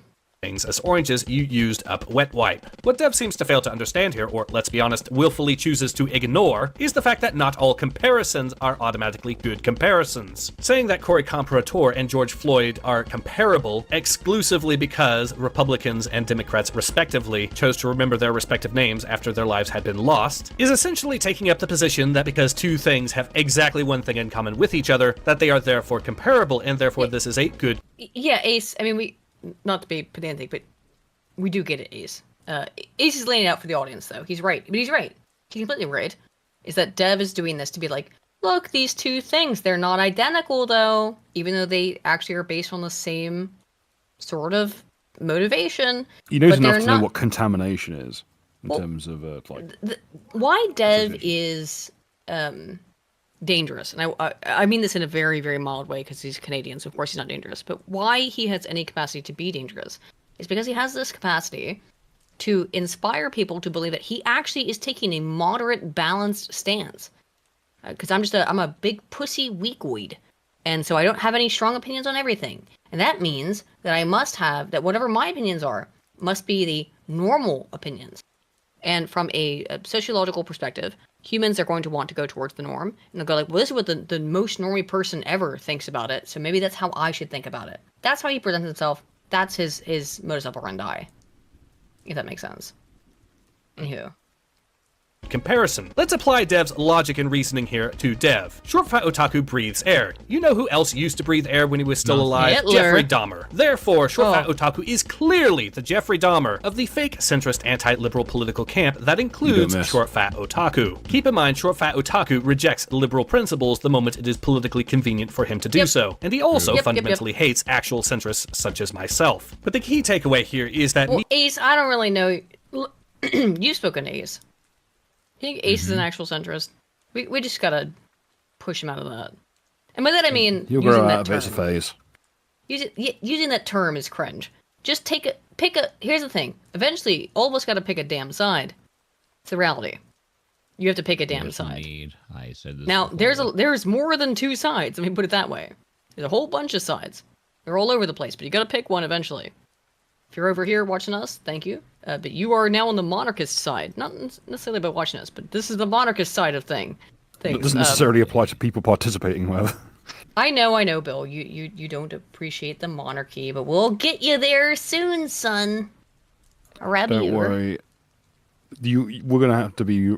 If we're in a state where I can accept monarchy, it means that I am no longer concerned about the population because it can look after itself. What? That's the whole point. I feel like from your politics, Bill, the only one that you would naturally arrive at is a monarchy. I don't see you. Bill just I currently do not believe monarchy is feasible because the population has been too psyoped for it to be feasible. I think you'd have to go through a lot of repairing damage before you could ever install a monarchy. Otherwise, you're just building on sand. Right, but you don't think it is a bad political system? Oh, no, much like if I was being shot at wearing a full set of flak armor wouldn't necessarily be a bad position. Right. That's a so we'll okay. We'll win him over. As the saying goes, there's no gun big enough when you're shooting and no gun small enough when you're carrying. Okay, fair enough. Things in their place, things in their... It's all niches and shit. I think you probably are... That's a reasonable position, Bill. I guarantee you, this going the full icon- monarchy like me and Spoon, I think is a difficult one. Go ahead. The icon on the screen, it's red, black, and white. He's gonna say that's Nazi colors. No. Oh, maybe. Well. To be fair, Dev has done that before. So, oh, you don't know this. So No. about oh, you didn't know this about No. okay, all right. Here's a little bit of now. Again, if you don't know this, guys, Scrump and I have been working for a couple of months on and off on doing a sort of documentary on Dev. I don't know when it's gonna come out. It's not a priority for either of us, so that's why it's Before like Christmas. back burner stuff. Dev seems to think that because we're not working on it heavily, it means that we are lying about it. Well, that's his Dev, cope it's not because like you in a trucker video. he knows that it's not true that we're lying because unfortunately a large majority of the video or a large portion of it will be about people talking about their experiences with Dev, which I mean, like you could say are lies, it's fine, but it's just their personal experiences. Things that are not One or lies. two people, you can say it's a lie, but when it's a whole list of people, When then, it's a dozen, it's a little bit difficult to do that. Accusing that of being anecdotal is like accusing a bunch of eyewitness accounts of being anecdotal. One of the things that Dev did, speaking of going back to Ace Vane, oh my gosh, Ace 1918, it's very different, Ace Vane, very different. Ace 1918's coloring is that Dev at one point claimed that the monarchist movement was a Nazi thing. Yeah, he called us proto-fascists. Yeah, proto-fascism, and in fact, he's actually said that in fact, He said Moldbug is one as well. He said Moldbug is a fascist. Moldbug, a Jew. Kurdish Yarvin, a Jew, is a fascist. Yeah. So, I mean, we're gonna bring all that out. It's not gonna. And he also claimed that. Oh, this was the thing I meant to say is that Scrump's blog, or I think whatever you would call it, it's called Anti-Politics. That's the name of Scrump's blog. If you'd like to read it, Google Anti-Politics, I think Substack. He claimed that anti-politics was a term coined by Hitler. This is completely false. There's no evidence of this. It doesn't exist because it's fake. Dev invented it in his head and then convinced himself was true. Is that Scrump named his blog after some Hitlerism or whatever. Incorrect and completely fake. That the term anti-politics is a Hitlerism. Yeah. Welcome to Dev. So would he claim that Ace 1918's avatar or symbol here is some sort of fascist symbol? Don't put it past him. He's done it before. Anyway, let's finish this. Me saying that Short Fat Otaku is the Jeffrey Dahmer of anti-liberal fake centrists. Well, that's just a comparison, bro. I'm not actually saying that Short Fat Otaku is the same as Jeffrey Dahmer. It's just a comparison, because they happen to have something in common. And you're being irrational if you dare criticize that comparison, because clearly all comparisons are good comparisons, and there is no such thing as a bad comparison. At least if we utilize the standards laid out by Short Fat Otaku himself. So you simply must accept the fact that Short Fat Otaku is the Jeffrey Dahmer of anti-liberal fake centrists. There is something else, though, I do need to bring up with Dev's own rhetoric, which is something that he simply... Dude, Ace went so hard on this. Let's go. He simply refuses to accept. That being that his own rhetoric here is fundamentally undermining him. Let's be clear here, Dev is trying to make this comparison exclusively to try to push his both sides are equally bad narrative. Yes, except both if sides you are are equally to seriously bad. compare and contrast how the left and right reacted respectively to the deaths of George Floyd and Corey Comparator, well, that fundamentally... Well, where were all the riots? Where are all the riots over Corey Comparator? Where did it happen? Oh, Dev, it didn't happen? They didn't burn down every city in the United States? Weird. Almost like these aren't comparable events. Undermines the narrative of both sides are equally bad. When George Floyd died, the result was not just months of rioting. It was not just billions of dollars in damages. It was not even just dozens of dead. It was also examples of small but nevertheless armed rebellions such as the Chaz, which at that time declared itself to be independent from the United States. Compare this again, if you will, to what happened. Oh, I figured it out. You know what Ace 1918's logo looks a little bit like, Bill? What? The UK fascist party. Very, because instead of a circle, the lightning bolt. You know what I mean? Yeah. But that's what he's gonna say it is. That's the symbol for the side. Oh no, I gave him an idea. Oh no, I gave him an idea. Oh no, he'll take this. No, Dev. Totally don't do that.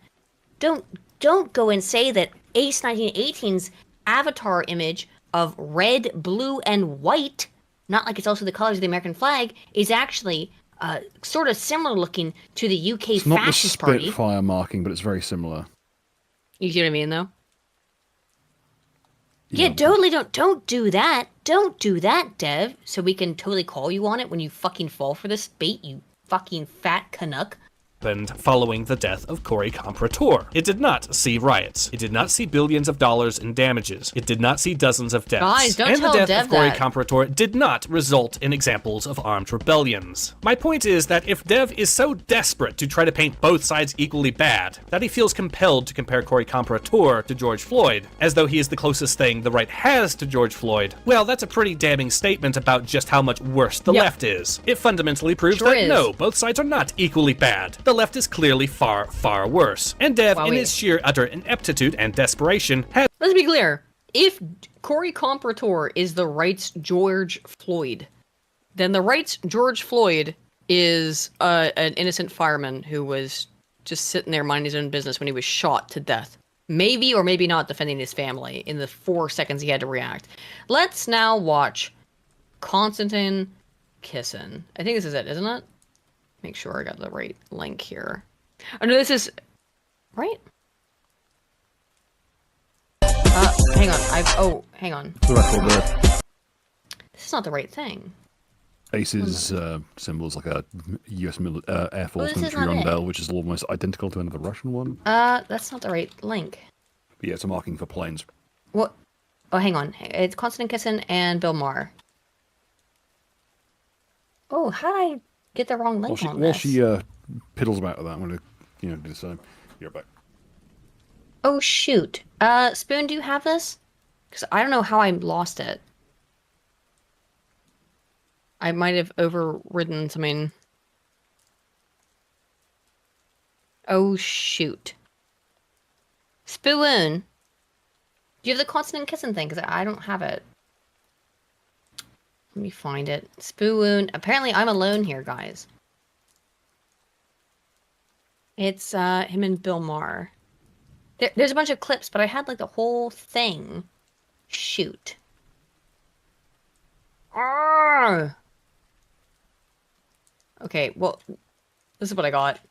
Apparently nobody's here to watch this with me. Guys, it's just you and me. We're here together. I mean, Konstantin Kisin is a complete fucking joke. Is this the recent one? This is from a year ago, isn't it? Oh my gosh. Hang on. How did I get this and then lose it? Oh, Konstantin Kisin. Sorry. I'm trying to find this, guys. Sorry. Oh, this is it. This is it. I got it. He was on trigonometry. There we go. Oh, so we're gonna have to go back to my watch together. Spoon! Spoon! Oh my gosh. Lads, I can't get in touch with anybody. I am right here. Okay, I'm going to switch things over to sharing my screen. However, Bill's having a piss, and I have to have a pee too, because my bladder is the size of an acorn. I'll be right back. Spoon, go entertain the audience for like 2 minutes. I'll be right back. Woo. What am I doing? What is Aiden? Entertain them in a kissing real thing? way. Don't just say woo. That's not what it is Halloween. You can spook them. Be right back. I can spook them by saying woo? I don't even know how that makes any fucking sense, but okay. What are we looking at here? I'm assuming it's the thing on the west. That fucking not Bill Maher. Oh, I hate him with an absolute passion. Because he is an evil bastard. And I will maintain that forever. What are we looking at? Aiden, what the hell did you pull up? Where's the thing that you just pulled up? I'm flying in blind here. That's not the watch together then, is it? Oh, the watch together is on stream. What the hell? If it's on stream, then what the hell am I being asked to pull up anything for? It's right there. Pay attention, woman. Well, there we go. Was it Dreadnought for 5 says, you guys can stop worrying about Ace's logo. It's an aircraft an identification sign for the Serbian Republic. Oh. Okay, I did not know that. There we go. It's having a booze nap. I'm stone sober, actually. What is kissing chance in a fight with Harry? Harry would whoop his ass. Harry would freaking body slam the crap out of him. Like, Harry's like well over 6 foot. Turn up my microphone? No. There you go. Women, stop mumbling. I'm not mumbling. This is my normal voice. Do I need to speak more clearly? Hello. Jesus All right, Christ, are we ready? You scared the shit out of me. Haha. Okay. You got the watch together up? Bill's Yes. getting a drink. I'll just go ahead and put it on though, because sorry we've been letting you mingle for a bit while I had to go pee. Anyway, here's a consonant kissing on Bill Maher, because we're going to talk about some more about consonant kissing. I hate both of these people. Look, you know, when trigonometry first started, I was kind of like, They both need to fuck off. I was kind of like, these guys are like mainstream conservatives, but I don't despise them. And the more I saw of them, Centrist homosexuals. the more I despise them, because they are conservatives in quotations. They're Are not. center right. By that I mean they're leftists. They're homosexuals who gatekeep anyone to the yeah. right of them. That's their game. But this was fascinating. Him on Bill Maher. The perspective, I think that Just it? Oh, sorry. This is it. Yeah. No. so wait. you have the this is not- this is perspective, like I from a year think, that ago. people from Oh, your fuck. country, from lots of countries Pause. have Please here. stop playing it. Please that stop this playing country's it. better off than a lot of the 'cause people who are Please native. stop playing because it's not the right thing. Yes, I know it's not the right thing. I don't know why the hell you have this up. Okay. What clip are you looking for? I've got it. I have to share my screen though. What clip? This one. 1 second. Tell me when you got my screen up. This one. Oh, yes. Okay. There we go.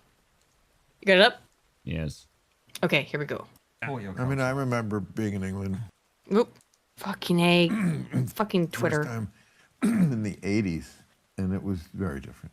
Yeah. Very different. How so? Well, first of all, London was like all white. Yeah. Yeah. You know, so can we? Why are you switching tabs? Yeah, it's we've got muted. plenty more stabbings now. Isn't it great? No, it's muted. Yeah. What? It's muted? Yes. Stop tabbing. Stop I'm tabbing. not tabbing. Yes, you are. We can see it on screen, woman. God, it's this fucking annoying thing. Give me a second. I gotta do this fucking obnoxious thing Women where I in have... technology. No, it's not me. It's fucking Discord. No, it's you. No, it's Discord. I can I can put up a browser right now, and I would have No, you won't be. No, you That's can't. on No, you Windows 7. can't. I don't want to hear the fucking modern No, you fucking Windows can't. argument. Okay. All right. Okay. Now it should be working. Yes. Is it working? Yeah. Well, Okay. All right. I mean, I remember being in England first time in the 80s, and it was very different. Yeah. Very different. How so? Well, first of all, London was like all white. Yeah. All English. You know, so Yeah. can we just You can't say celebrate that word. Victory that we made a place more diverse and Celebrate the Why- victory again that we made the place more diverse, meaning that we get more stabbings now. So you are openly celebrating the displacement of the English population in their homeland as you sit in California, you smug cunt son of a bitch. Notice the turn of phrase. We made Yes. it more. Yep. Yeah. Who is the we? Yeah. Well, he doesn't live there, I guess. so he's just who's the we that he's you're referring visiting to? London. Where do you think he's going to in London? By the way. I see a small hat above your head, Ma. Yes, but where in England is Bill Maher going to? Where in London, specifically, as he mentions? Where is he going to? Where is he staying at? He's staying in the most high-class hotels, in the most ritzy, expensive areas of the city. And he's like, oh, it's lovely over here. We got a bunch of brown people waiting on you hand and foot, isn't it? Yeah, it's lovely for you. These people have to live somewhere, though. You fucking filth. Oh, I love being waited on hand and foot, me being a fucking rich bastard. Oh, I don't understand why the poor working class people. I mean, who cares about them? I don't understand why they might have a problem with any of this. Not, you never get a pat on the back. No. The people who achieve, I feel like, in that area. There's only there's more to do. Of course there's more to do. But can we just get a little, hey, I think I Notice read there Andrew is Sullivan's absolutely no pushback from the two spineless sacks of shit in front of him. No, because they agree with him. Nothing. We're gonna see Nothing. that Konstantin agrees with him. I have said when I've agreed with Konstantin in the past, I have. I've also gone very hard at him over his Ukraine coverage. If you don't know, he's a second-generation Russian Jew immigrant to the United Kingdom. His I father believe. was a Soviet bureaucrat. Yes, which is why they fled to the UK. Is because they were busy looting the country. Yep, because his And father they was made a away with a shitload oligarch. of money because his father was a corrupt son of a bitch. He comes You know from those- stolen money. Yes, you know those Russian oligarchs that you keep being fear-mongered about? Well, Konstantin Kissin's father was that Russian oligarch. One of Yes. them. That was him. So are you surprised these guys don't stand up for England's racial makeup when you look at them and can look at their physiognomy and know they don't have a horse in this race? Yep. It's very interesting, as we're going to watch Konstantin's video about this, where he does not have a horse in this race, besides welcoming other migrants to the UK. Look here. Look here, look, listen. The United States, you could at least make an argument for. There's tons of unused land. Where do they send all the immigrants to? Big cities. Well, why do you think they do that? Voting. It's so they can be... They will ship them into the middle of nowhere, but they want them to be a voting bloc for them. That's why they exist. I mean, it's really disgusting. Human trafficking shit. Let's be clear about what it is. It's human trafficking. But the UK does not have the land that the US does. Now, having now traveled all around the UK on train, etc., on bus, coach, I should say, there's lots of unused land. But England is a much smaller country, just by size, than all of the United States. I mean, England, mainland England, is the size of the Northeast in the U.S. It's not a big country, and they want to import. It was something like, you remember seeing these numbers, like 500 million a year or something like that? It was crazy. No, it's not. That's like 6 times 50 million, the something like population that. of England. I think I've got too many numbers on that. Too many zeros. I think it was like 50. Significantly way too many. It was something crazy though. They said something like 50 million a year. It was insane. No, that's not true. England's What was it, population is 5? England's population is like 70 million. Oh, I remember seeing some insane calculations about how many immigrants. I think it was 5 then. If it was something with a 5. Maybe I don't remember the decimals, but it was some ridiculous amount of people that they wanted to bring in every year. I think it must have been 5 million. 25,000, something like that. I don't know. It was something with a 5. It was a crazy number of people to bring into England. I don't remember these numbers, guys. I don't recall it. So, fact check me. I don't recall. But it was some crazy amount of people they wanted to bring in. Anyway, let's go. Yeah. Well, I'm like, London went from 36%. Getting the UK and US mixed up. 86% people of color, or something like that. No. And that made you feel safer in London, in Londonistan, rather than Londinium. It made you feel safer when 86% of the population was non-white. Because I can tell you this, alrighty? I grew up in Baltimore City. I know everyone hates this, but I'm doing my background thing. I grew up in Baltimore City, where 80% of the population is black, right? It is not a safe society. And you would know that if you actually lived in it, Fillmore. Of course, everybody knows this. The white trash society is the safer it is. Yep. That's just a fact. I'm an oil driller. I like black women. My first people I ever dated were black women. Okay, what does this have to do with the crime rate? Well, my point is, it's not like I'm racist or something. I mean, maybe a little, but I am right here. And so Yeah, am Bill's I. right By here. association alone. Yes. You have My point is- you have 2 of them next to you right now. my point is, that I grew up in that environment to make me not be the way that I am. So, Bill Maher, you feel this way because you don't live in London. Or maybe that's too hard, but something majority like a minority. 50, like a 50 point. Hold on a second. Well, swing. the 50 Orwellianness of that phrase, majority minority. Mm-hmm. If they're the majority, they're not minority, you stupid fucking asshole. Yeah, exactly. Kijong T, I grew up in West Virginia between the ages of birth and about 11 or 12. And then I spent most of my years in Baltimore until I went to college at 19. Jesus, I want to know more about your backstory than I know about mine, and I was fucking there for it. Yeah. Points. In 2 generations, 3 generations. Okay, that's progress. I'm not a bad person to. But it's progress. You are a bad person. It's there is progress. There is a place in hell How for telling. you when you die. And they don't kick back on him at this at all. No, He just none. said progress is when not white. Did you hear that? Progress. Yes, it's when the ethnic English gets displaced in their own home. When we're Yes. one step Yes. closer to the destruction of Edom. He said it directly here though. Progress is when not white. But that is an issue. That is a real issue, Bill. When More people, obvious because points at people 11. never want to admit when things are going well, and if you only start Going well? In what sense? How is that going well? Going well, then it sounds like you agree with him. What's this other guy's name? I always forget it. Francis. So Francis, what you're saying then is that things are going well when not white. You agree with Bill Maher. Why are people fighting? So does this sound like conservative politics to you? Because these guys claim to be conservatives. No, they're not. So conservative politics is, it sounds like it's going well when there's less whites. oh, everything's terrible, then you start convincing everybody else that everything's terrible when it's not. How was it Jesus H. Christ. Can you even believe that they had the audacity to air that?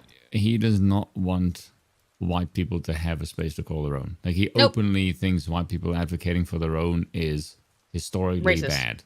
Yes. He literally says Genocide, so. even. I have a clip of it, actually. Yep. Yeah, I forget. Francis Is it Foster. They both have alliterative names. So here was this video. I'm going to speed up a little bit. Ladies and gentlemen, please. Physiognomy is really, really important that you learn. And fucking Christ, just take one look at Constantine.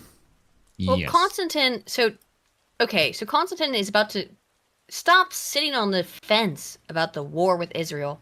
You were never on the fence. You're a fucking Jew. Shut up. Yes. If you don't know, Constantine is a Russian Jew immigrant to the UK. Who looks like his highest He has balls had in that very, clip. very staunch positions that Russia is in the bad, in the wrong, in its war on Ukraine. And now he said, I have not had a position on this for a year, and now I'm going to take one. Joke. Let's listen to his position on Israel. It's about Israel's war. Here's why. So just a little bit.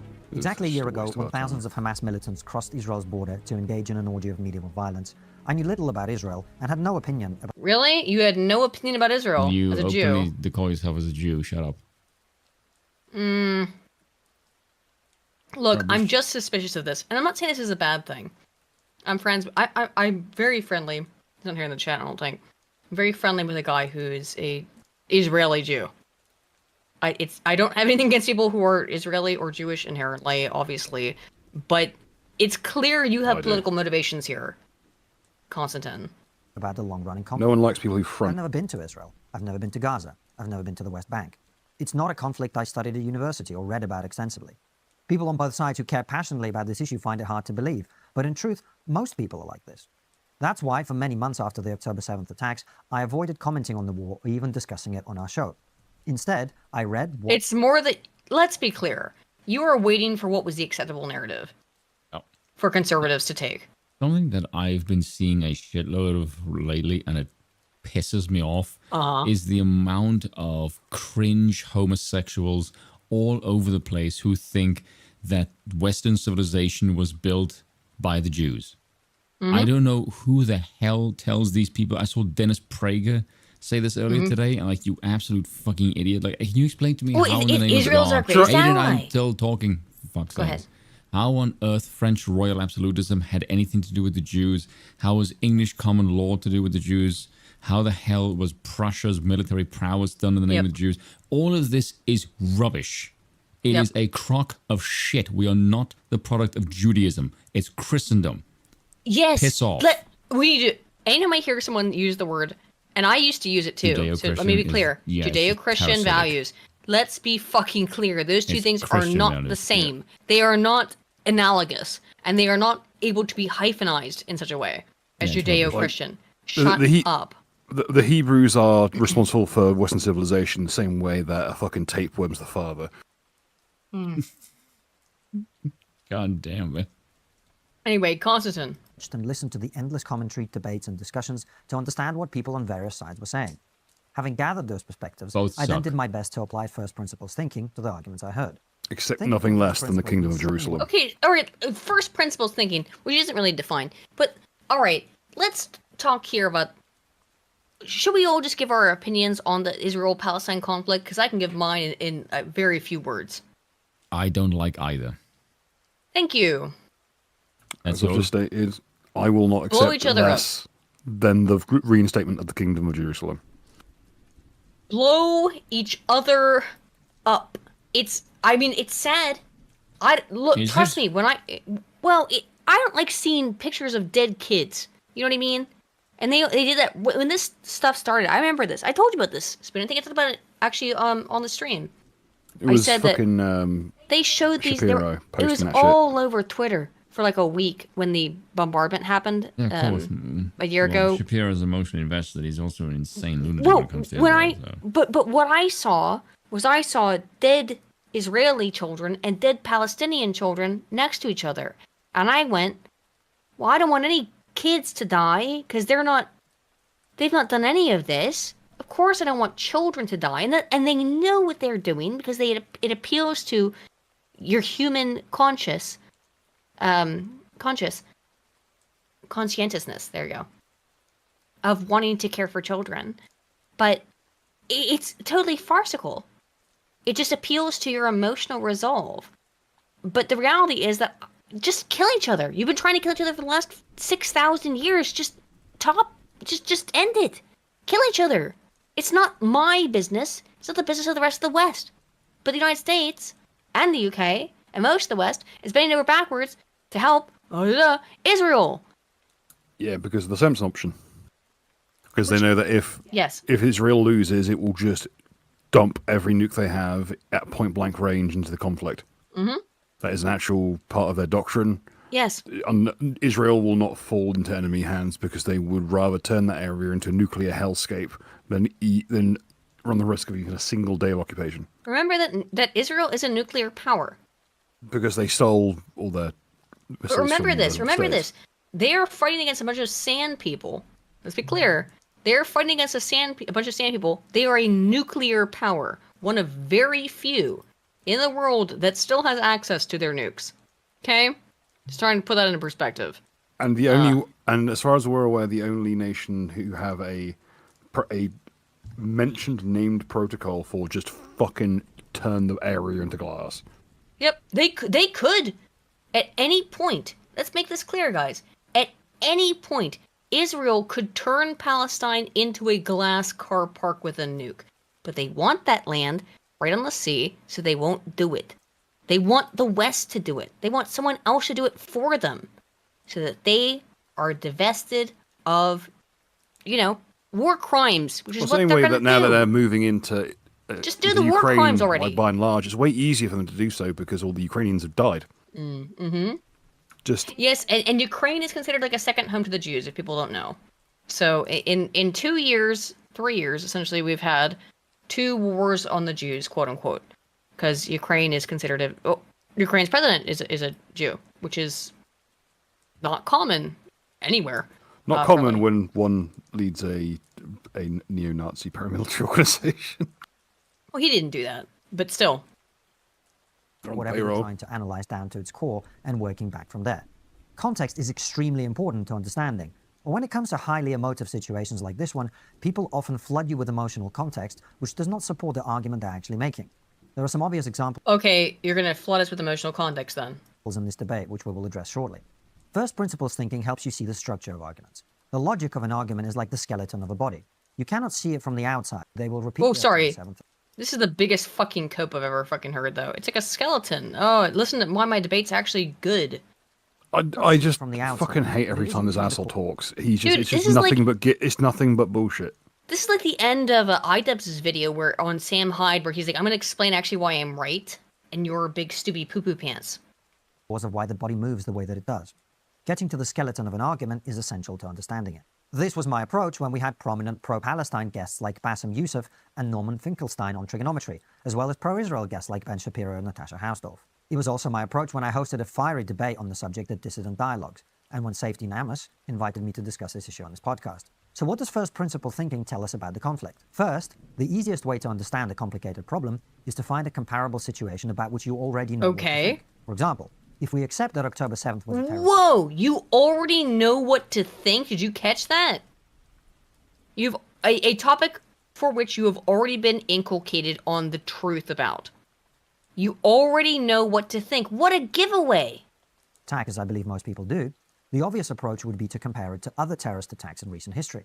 That, as it happens, is impossible, because on a proportionate basis, the Western world has never experienced an attack on this scale. If we take 9/11, the most impactful... 9/11 is not a proportion...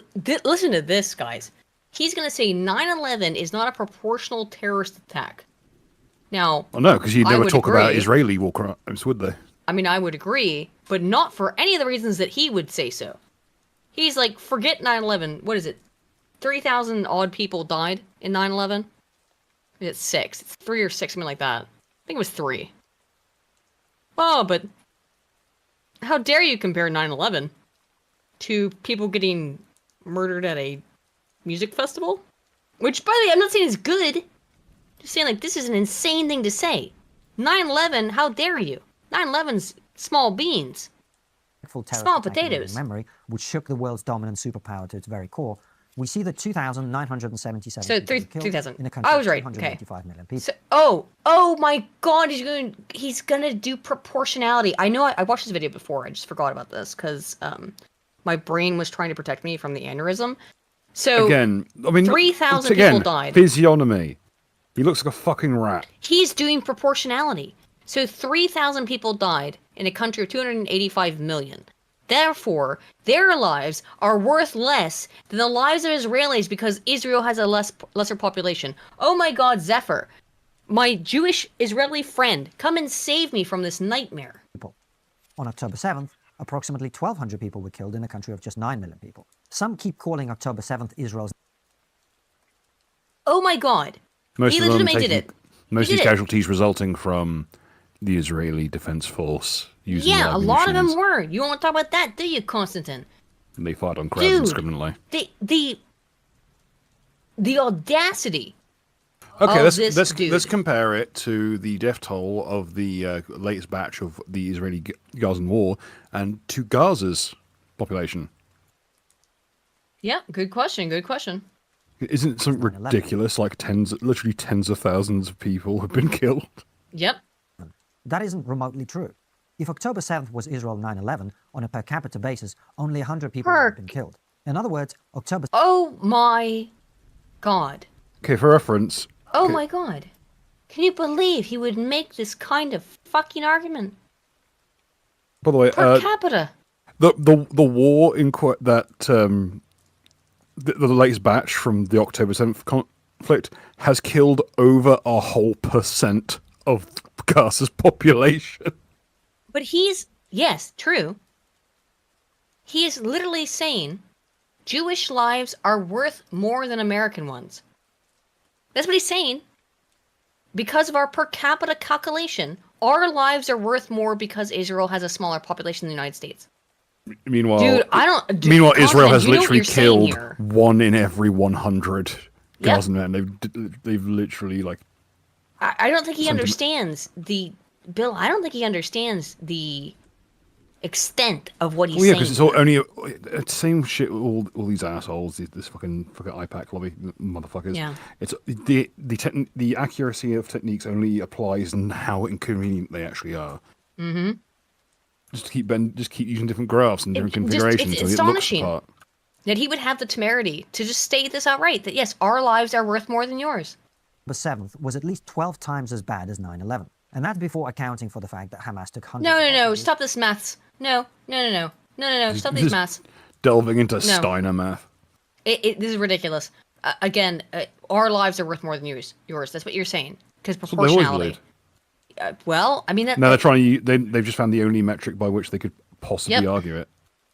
Many of whom have been killed since. So the obvious question is, if thousands of armed Mexicans had penetrated the southern border of the United States, killed 36,000 Americans, and dragged off thousands of hostages, how would America have reacted? Would there still be a Mexican? Open the border again. Whatever you. Would there still? So what? You see what he's saying? Outright. He's just saying, yeah, we're going to straight up just genocide the whole place. Just genocide And again, all the Palestinians. I reiterate, it's not like there's not evidence of that. Isn't that what you would do? Over like 1 in 100 people in Gaza has been killed since the conflict started.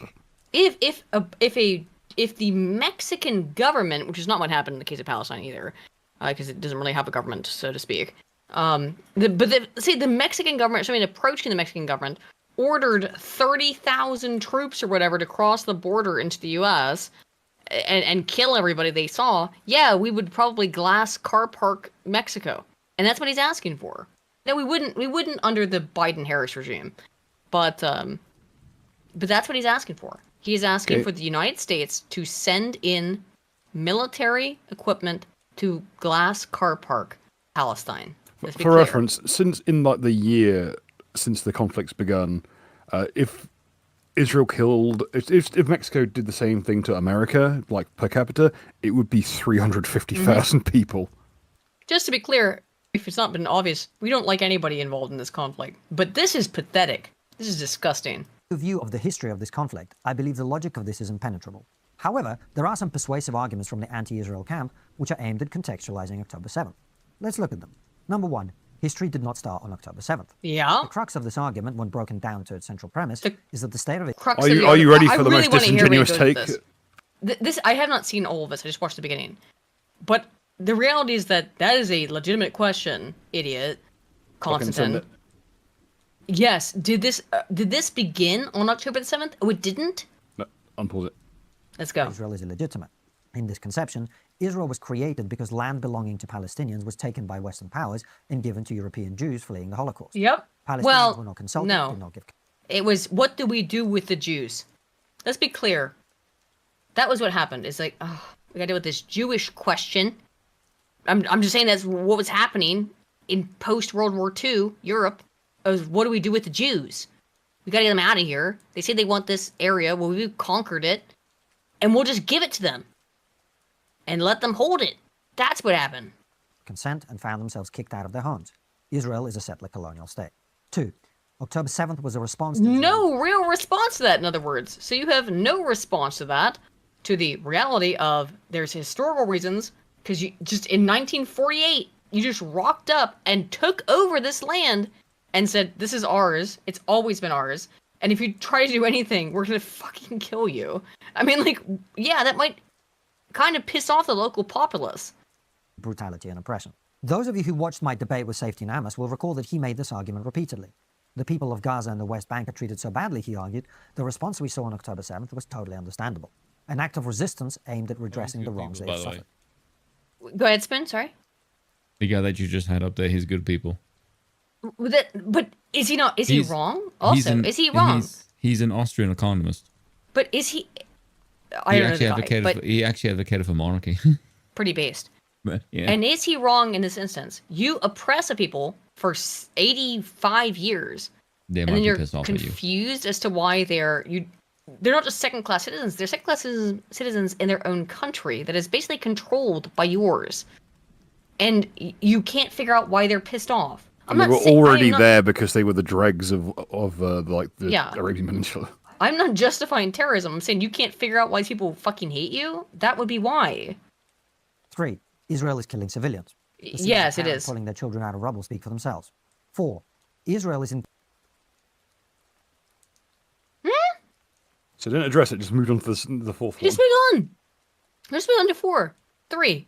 Israel's killing children. No addressment of that.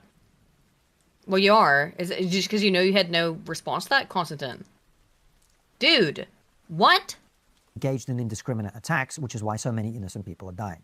This argument aims to prove that Israel's the bad guy. Yo, he answers every other question, but not this one. He I didn't think answer he's the one about... bundling it together with this one because it is a similar matter of killing Because it civilians. is killing lots of people, either deliberately or due to a callous disregard for the lives of Palestinians. These are, to the best of my knowledge, the 4 principal arguments made by the anti-Israel side. If there are others, please let me know in the comments and I will address them in a follow-up video. Yeah, we're going to address it. Let's go through the arguments one by one. And for the sake of argument, let us accept that every point in each argument is valid and historically accurate. Like I said, I started watching. Viewers will find this objectionable, but I believe the best way to unpack this entire discussion is to take people's arguments as valid and see if they make sense. The first argument, whose central premise is that Israel is illegitimate, seems to be at the core of every debate. It feels reasonable and logical to many people to contextualize Israel's response to October 7th in this way. After all, if Israel was created through illegitimate means, it puts the discussion on an entirely different footing, doesn't it? Well, actually, no, it doesn't. Again, let's think from first principles. If we believe every pro-Palestinian claim and accept that Israel was created through the forced placement of European Jews in a foreign land by... Well, it was. What do you mean false premise? You have to illustrate with evidence why it's a false premise before you can make this argument. Evidence why it's a false premise. You can't, because it's a true premise. That's why you can't. Okay, go ahead. Western powers. We must look for a comparable situation in which a country was created through some form of displacement of the native population. Most of you live in such a country. The United States, Australia, New Zealand. Oh. My God. Here's the difference between that and what you're describing. In those instances, the spoils went to the victors of war. Yep. Over the course that was not the case. Hundreds of years. Yes, and they actually made civilization. That's the difference. The difference is that there was civilization there, and you just supplanted yourself on top of it with the help of nuclear European Western powers, yes. Yeah. That's a very big difference. Yes. From 1700s America and Australia.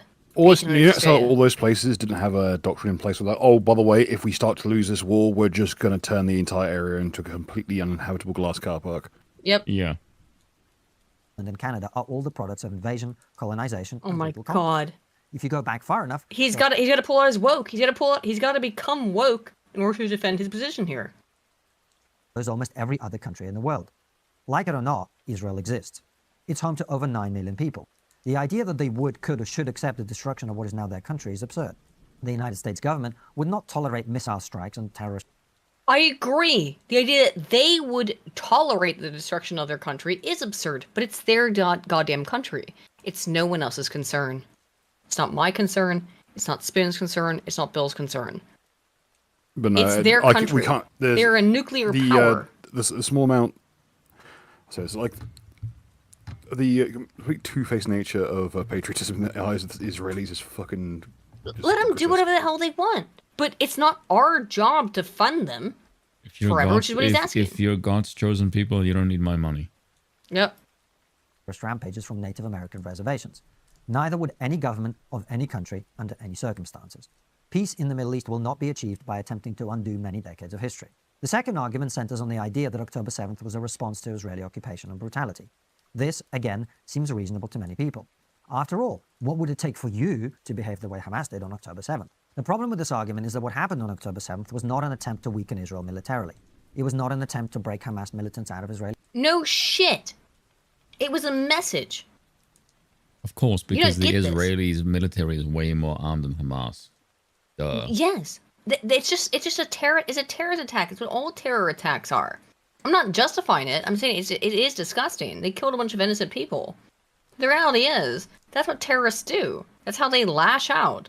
By that logic, I can say the Israeli armed forces are also terrorists. Well, the Israelis have 100 times the firepower as those they're supposedly fighting against. And the only clean kills they seem to get are the USS Liberty. Yep, it's the only one they got. Israeli jails. It was not an attack on the Israeli Defense Force. It was not a prison breakout, as some people like to describe it. Because when people break out of a prison, they don't normally head to the nearest town and start massacring women and children. October 7th was, by design and implementation... Not necessarily true. I was going to say, you've not met many prisoners, have you? Yeah, prisoners might just want to go and rape a bunch of women. I'm not, again, justifying the October 7th attacks. It was horrifying. But the response has been insane. Because you want to conquer the West Bank, let's be clear. Just say, just stop. So this in retaliation for an event where the Israeli shit. Defense Force killed most of the people there, including witnesses I don't after the fact, understand. they've decided to just delete people off the census in Gaza so heavily and so fast. In a year, the population has measurably changed. I think that on like the easiest level of like statistical analysis. My question for Constantine is, well, why don't you just tell the truth then?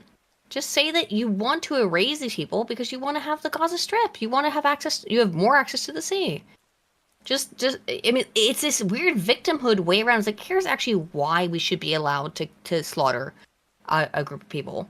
That's all this is that here's my explanation as to why we should be not only allowed to slaughter a group of people, but why we should be praised for doing it. And it's absurdist. A terrorist attack whose purpose was to slaughter civilians, terrify Israeli society, and nothing else. This was not an act of resistance. It was an act of terrorism, which is why Israel had to react to it in the manner that it has, and why any other country would have done the same. The third argument is that Israel... You had to react to it by bombing town centers. It really is a case. It's not the fact that they got caught doing it. They don't give a shit. They are completely gold at the idea that someone isn't praising them and isn't backing their play. Yeah, that there's they anyone might in be the West who doesn't fall and that for they it. are not above reproach or analysis. Yes, you're right, Keza. Thanks for bringing that up. A good point. Perpetual in-group victimhood orientation, otherwise known as PIVO, it was studied extensively and only in the Israeli context, which is that Israelis seem to see themselves as perpetual in-group victims. However, let's be clear, so do the Palestinians. Everyone, to a certain degree, not everyone individually, but there is a propensity within society to see one's social group as perpetual in-group victims if they have a cultural narrative of victimhood, which of course exists in both the Palestinian and Israeli context, of we are the victims. And when you think you're a victim, well, I went over that in the video I did a couple, maybe years ago now, where if you think you're a victim, you will believe that you are entitled to do literally anything to hurt another person because you're the victim. Civilians. This is the one claim made by the anti-Israel side that is undeniably true. However, this is an example of the emotive but irrelevant context I mentioned earlier. Civilians are always killed in war. The question is not whether they're being killed, but who bears responsibility for their deaths and who can stop the killing. Again, applying those principles thinking we must reach for a comparable example. Civilian casualties are not equivalent that comes considered to mind, an but there are some acceptable useful context we can consider. cause of war. Hamas has repeatedly stated that given the opportunity, they will repeat the October 7th attacks again and again and again. While this Why haven't they then? Why haven't they then, Constantine? Why has it been a year? There's been no additional attacks. They've said they're going to do it. Why are they not? Curious. may seem shocking to us in the West, it makes perfect sense. No, it's not Hamas shocking. believes Israel is illegitimate and would like to see it gone. This means that unless Israel destroys or degrades their ability to carry out their threats, it is likely to experience more terrorist attacks again and again. Does anyone seriously believe that any government of any country anywhere in the world would or could react to something like 12 9/11s in one day and the threat of more... 12 9/11s. I don't know. Can you please seems to be getting by. stop? My granddad was turned into a lampshade shit. Oh my god, this is why people make memes about your folk. My granddad was turned into a Again, lampshade. what Oy they- vey. No, it's I'm not. They don't care that sorry, they got I'm caught. sorry. Can I be real about this for a care second? that they don't care that they got caught. They care that anyone would even dare to question them. I'm just this crap. It's so. I'm sorry. I'm gonna get in so much trouble for this. But really, dude, really, 10 9/11s, 10 9/11s. Again, You're just basing this on statistics off of pure numerical analysis. I'm not that fucking autistic and cruel to break down the value of a human life to a statistic. You are such a fucking sociopath to do that. Holy fuck, my dude. How can you break down the value of human life to pure numerical statistics?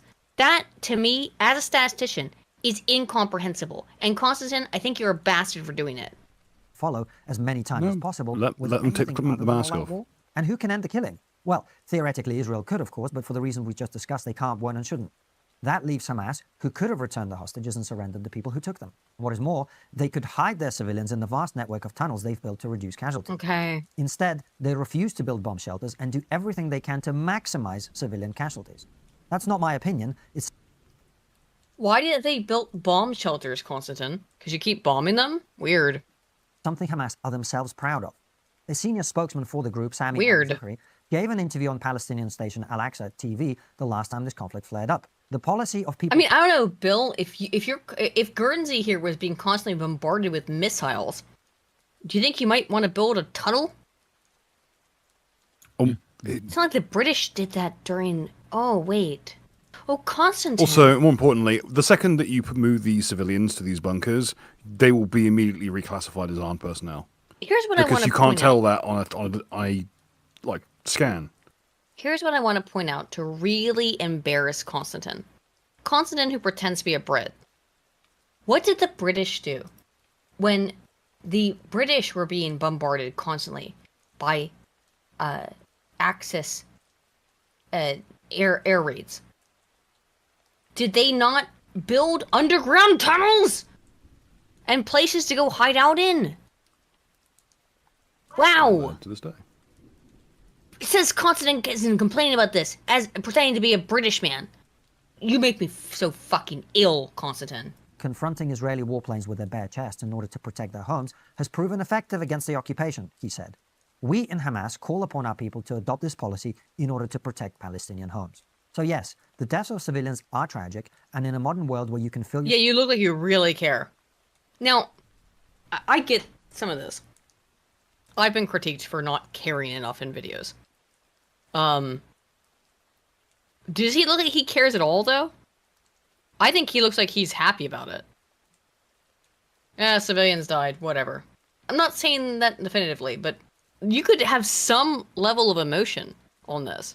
That civilians, children died. He doesn't consider these people. Yeah, exactly. Exactly. The social media feed with gruesome footage, that tragedy can be broadcast straight into your home 24/7. But the responsibility for their deaths is entirely with Hamas and the failure... No! The responsibility for a child's death. Just shut up. I saw that shit, man, and it fucked me up. It did. I saw Israeli children, dead children. I saw Palestinian dead children when this war popped off. And me saying that like I saw this and it upset me, it is such a tertiary kind of concern. Because I can't comprehend, none of us can, what it's like to be a parent holding your dead baby in your arms. You know what I mean? And why? Because Israel cannot actually make decent gains on the ground in Gaza or anywhere else for that matter. Every single military excursion they've placed has been an abject disaster. Mm-hmm. And so they just fall back what they've always done, just indiscriminate shelling of civilian areas. Because they can usually find that some asshole with a fucking t-shirt over their head and say that they were enemy combatants. And they laugh that they know they have no capacity to actually overtake Israel, but they still are begging for money, saying we need help, we need support. Even though we are 200 years more advanced, at least 100 years more advanced than the people who are attacking us. It's like playing Civ and there's some like barbarian camp outside of your town that's attacking you. There's a reason it's called that when people refer to opposing forces for the American military, they're referred to as near peer as opposed to peer like hostiles, because there's literally no military on the planet that can even touch the American one except for attrition. Yeah. To put a stop to the killing is theirs and theirs alone. Which brings us to the final argument. Israel's attacks are indiscriminate and designed to inflict civilian casualties. This is actually the simplest argument of the four to address. Go ahead. Because it is an empirical matter. The war in Gaza is not the good! Empiricism, finally! It's the first time you've been empirical. Show me your empirical data. Conflict in human history. We can compare the ratio of combatant to civilian deaths in this war to others. What happens when we do? Historically, urban warfare operations... Oh no, it's not empirical. 9 civilians for every 1 enemy fighter killed. In Gaza, it is 2 to 1.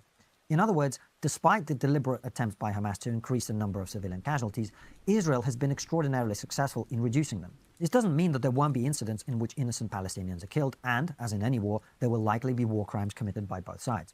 But overall... This pure mathematical breakdown, it's not helping you. It's not going to help you. Oh, well, we kill on 2 to 1 ratio. Again, these are people who think that by transferring all your sins into a chicken and then torturing it to death, it clears you of sin. Like, they run on pure, balancing the books logic. Yo, as someone who relies entirely on maths, this is insane. The numbers don't lie. If you need further evidence Yeah, the numbers don't. Israel's indiscriminate attacks and nonsense, just look at the way various commentators reacted to what has been dubbed Operation Grim Reaper. Thousands of Hezbollah pages were rigged with explosives and then detonated simultaneously, killing and injuring thousands of terrorists and a small number of bystanders. Yeah. The pages in question. A small number of bystanders. Regular people were killed apparently by these beepers. Those attacks killed Israel thousands of specifically people. selected a batch of senior Hezbollah operatives. And still, people like Hamza Yusuf, Scotland's former First Minister, complain I'm no fan of Hamza Yusuf, fuck him too. But like, dude. About Israel's indiscriminate attacks. This was definitionally the most precise, targeted and surgical large-scale anti-terrorist operation in human history. In summary, I've engaged with an open mind and in good faith. No, you've not. You've done none of these things. Over the last year. On balance, I regard them as disingenuous, irrelevant, and designed to pull at my heartstrings in order to obscure the harsh reality of this conflict. We would respond exactly the way that Israel has. The only difference is... You think the UK would respond the way Israel has to any sort of attack? Are you out of your mind?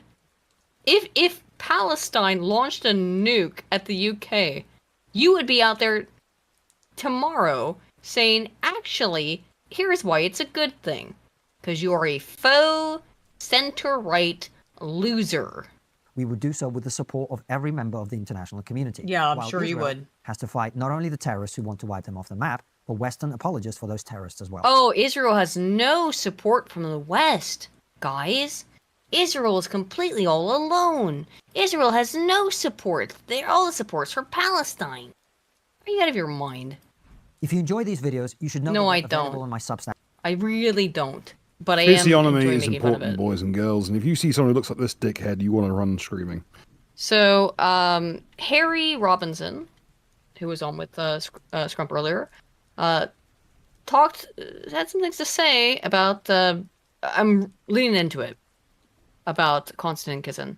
So, I'm going to start with this. Carl Benjamin, Sargon of Akkad, says, a few days ago, right-wing activist Steve Laws published this tweet. The tweet itself is not racist, but many would charge Laws himself with being a racist, a charge he likely wouldn't deny. The responses, though, revealed the Conservative Party to be supported by leftists. Steve Laws says, Tories be like. Our leader should be the African Olukemi Olufunto Adegonke Badenoch. Kenny Badenoch, whatever. Kisin responds, he is clearly a racist. And he made a racist tweet. The right ought to be very careful about defining being a leftist as being against racism. What's more is, it is strategically dumb, which of course most racists are. The simple fact of life, whether you like it or not, is that the only leader who can deliver genuinely right-wing policies on immigration is going to be an ethnic minority. Oh, like yourself, Konstantin. That's just a fact given where the country's media and institutional elites are. Being racist, too, and about the only people who can solve your problems is the height of stupidity. Is this not the most insane pro-immigration shit you ever fucking heard? You want to get out from under the thumb of leftism? Import more migrants. We need more Kemi Badenochs. Can you fucking believe this? You need more migrants so you can argue against the migrants that we also let in.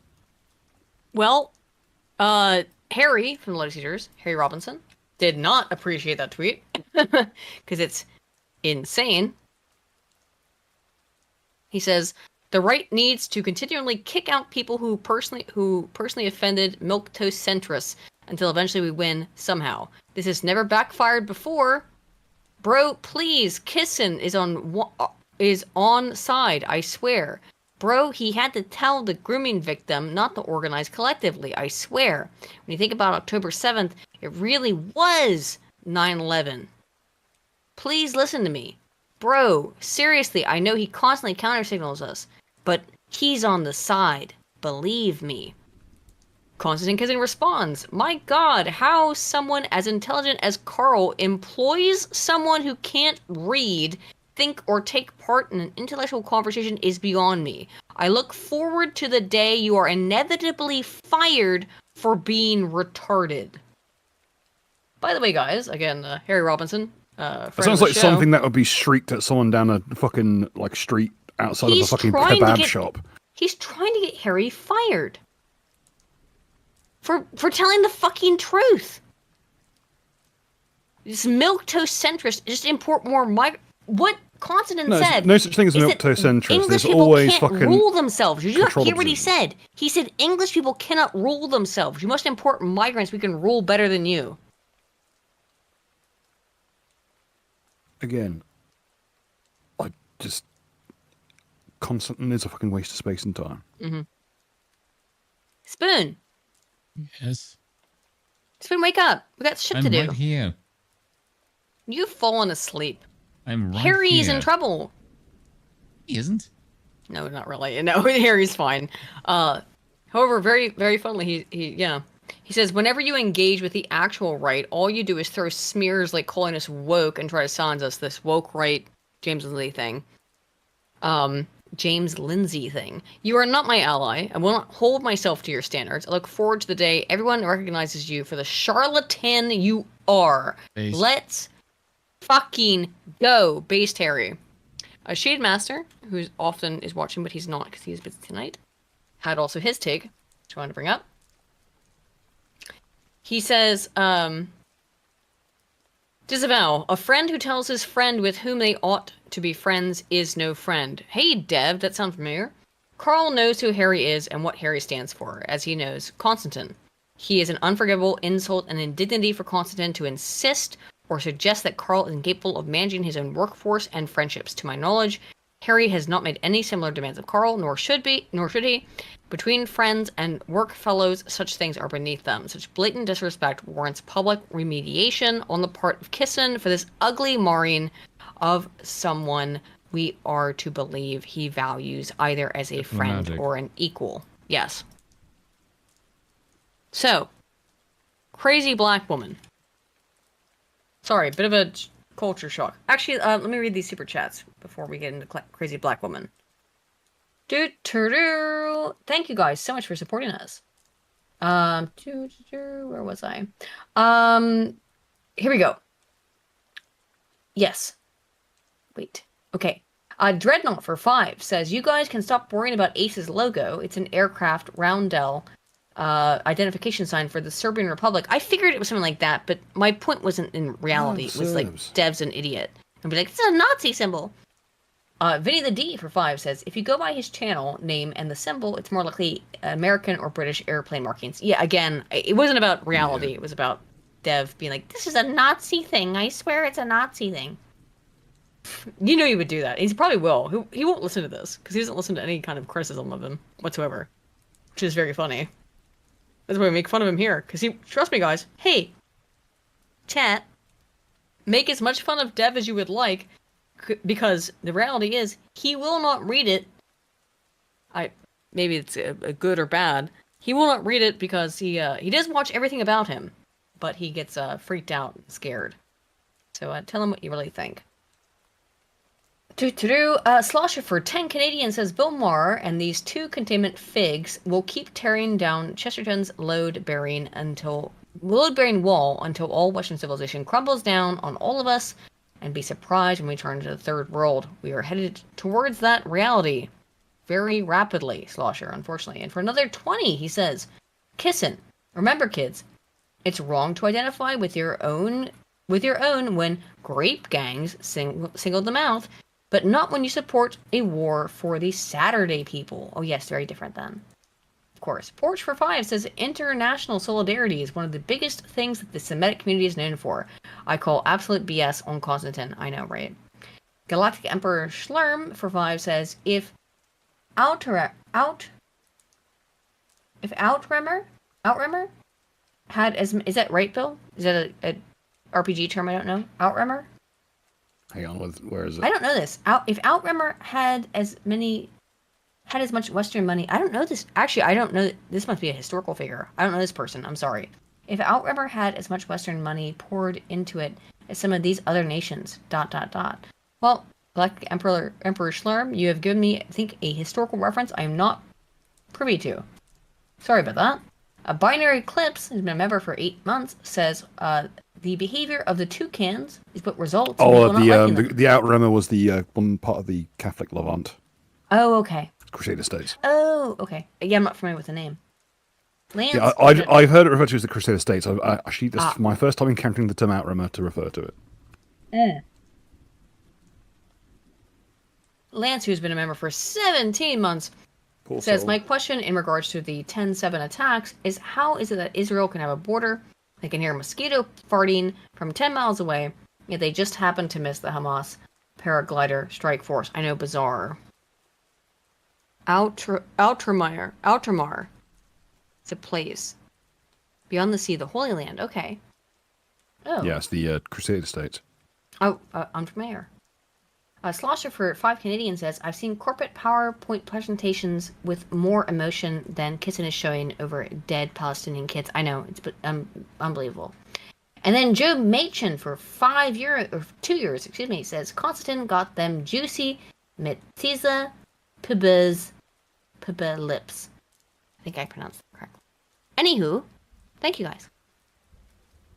So Georgetown faces backlash for honoring former basketball player who attacked officer. This is the big fat black woman kind of stuff. Do I have my thing up? I do. Okay. So, right. Document, here we go. Yeah, so, oh no. The police killed an innocent black woman again. She was so innocent. She didn't do nothing. Now, just read this. Georgetown University women's basketball team is being criticized online as they seemingly honored a former player who was killed after she attacked a police officer in Virginia. Video from body cam, we'll watch that, released on Monday, showed that moments a knife-wielding Sydney Wilson slashes the Fairfax County Police Department officer before he fatally shoots her. In other words, it's a big fat black woman who goes on a fucking rampage, okay? And they're saying, well, this is racist for you to talk about it, I guess. But here it is. I mean, I think I'm allowed to show this. Oh, I'm not allowed to show this. Oh, no. Actually, sorry. I gotta pull up the because it was in the article. Forgot. Here we go. Can I not actually find... We can see the fucking screenshot, right? Yeah. This woman is stabbing the other woman with a knife. Here we go.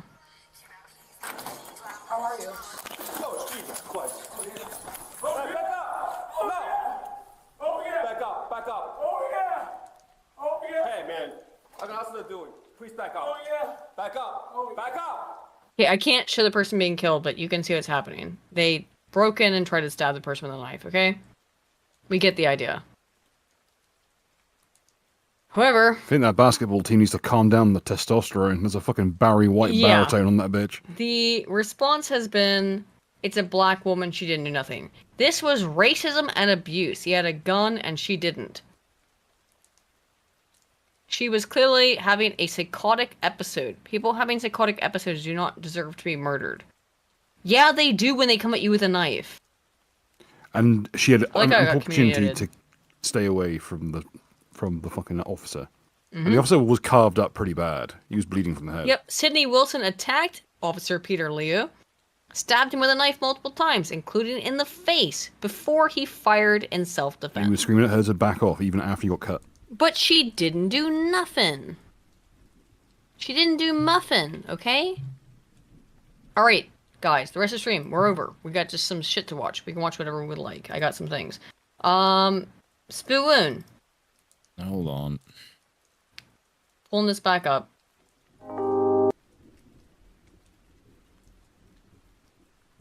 Was I not sharing my screen the entire time there? No, you were. Okay. Alright, so new Sweet Baby drop. Kim Belair is back to explain why she didn't do nothing. Oh wow, it's kind of like it's a coincidence there. So welcome to the stage, Kim Belair. Hello. I'm Kim Blair. In my circles, I'm largely considered, I think, a relatively nice person. These are my dogs, Sage and Flaky. These are my cats, Tag and the Gray Boy. Wow, how nice I really you enjoy are. Lego. I collect skulls and taxidermy, and I also really like playing a lot of video games. If you haven't heard of Sweet Baby Inc. By the way, she's Thank gained you. so much weight. That's actually in the last 5 years. Have you noticed? I also don't She's care been- about that. I think that the fucking taxidermy is a bit of a red flag. I think the taxidermy is concerning. She's also gotten fat. I'm going to call you fat. I don't care. You're fat. You're fat. You're fat. Fat, fat, fat. That's actually how I prefer it. But if you have, it's either because of the over 80 amazing and often award-winning games that we've worked on, Why'd or they win awards? actually one of those. Did they win awards for it because they were good games, or did they win awards because you are being paid by the video game companies that made them to? Usual June was at this very conference. So yeah, you've either heard us from all of these wonderful games, or perhaps you're familiar with the nearly year-long hate campaign that has been waged against us as a team. Unfortunately, today I'm here to talk about that in a talk I'm going to call What? I don't want to be known, but you should know us That's because why of these I'm- games. Yes, these are Oh, okay. How the completely fuck does that make any incompatible. sense? Well, they're incompatible things.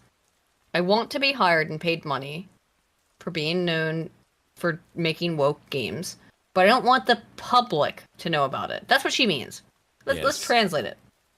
I want the gaming industry to know about me, but not the public. I don't like that I've been exposed. Happens when you get harassed. A Sweet Baby Yeah. story. You're in an So industry I'm based starting getting- around serving, providing a service to your customer base, and you specifically Yeah. want to not be known by those people, but instead only have Yep. fame on the professional level. Anyone who is in that field doesn't deserve it to be in that field at all. Yep. Who is Sweet Baby Inc.? We are a narrative development company, and we are a team of narrative developers. Also sounds like she smoked 100 pack of cigarettes a day for like the last 5 years. Since her last. Jeez. I'm saying that as someone who's my voice has deepened a little bit, but good She lord. sounds like she eats them. Yeah, she eats the cigarettes. Yeah. Well, that explains the weight gain. What that means is that we do script writing, storytelling, narrative work for video games, and sometimes that means that we come in for writing punch-ups. Sometimes that means we're the entire writer's room for a project. Sometimes that means we're coming in very, very early on and helping them start the groundwork, the world building. But what I want to really stress is that all of our work focuses very heavily and very seriously on story. That is what narrative. So why is it then that every story that you've worked on is shit? Oh, it's gonna be about brown people. Like there's not a single game that you've worked on that went, oh look, the story here is good because Sweet Baby Inc. worked on it. No, they're all shit. It's because you suck at your job. Yep. That's it. Narrative development is. We started out in 2018, but it was really in 2020 that we kind of came to any kind of industry prominence. And it was on a backdrop of the COVID quarantine sending everybody home from the office. Me Too sweeping through the games industry as various bad actors were named and shamed appropriately, I should say. And also the Black Lives Matter protests were in full swing. At the time, the industry was kind of responding in the way you might imagine, with a lot of corporate overpromising. But within the writing sphere, there were... They were promising. You mean they weren't? They were promising they were going to give you shit they couldn't actually provide because it's not profitable. And they did provide this. They let you make games like Concord that failed completely. Dragon Age Veilguard has failed before it's even launched because of your stupid woke DEI nonsense. The game's not even out. And it's going to fail. There were a lot of offers for portfolio reviews. Like, hey, if you're a marginalized or especially a black dev, we would love to give you a portfolio review. And I want to say I love portfolio reviews. It's something that we also do at Sweet Baby for free. So if anybody... Well, we're not concerned with the woke. So let me pander to you about your fucking melanin count. Like, yes. fuck off, So bitch. this portfolio... Now, by the way, I used to do portfolio reviews, to be fair. I used to do this. Which was in order to just shine someone's portfolio up for a particular project that I was working on when I worked at the A&E company. And I know what a portfolio review looks like. What they are doing at Sweet Baby Inc. is not a proper portfolio review. They're doing it to how can we make it so that you are hireable by a company for which you are in no way qualified to work at. Yeah. In the audience right now is looking for a little bit of a portfolio review or want to talk about video games, we'd love to do that. But the problem with portfolio reviews is that they also assume that it's a meritocracy, right? They assume the problem is your portfolio and not the fact that maybe there's... Yes, a portfolio review is a review of your merit. But you're going to say that black people white don't man. have any merit, apparently. So they don't. can't. That's going to be her words, not mine. I mean, if you were literally saying we can help you because you are a minority or black dev, and there's video footage of you literally saying we want to take over the industry and put in place people of power because the industry has remained the same for too long. Yep.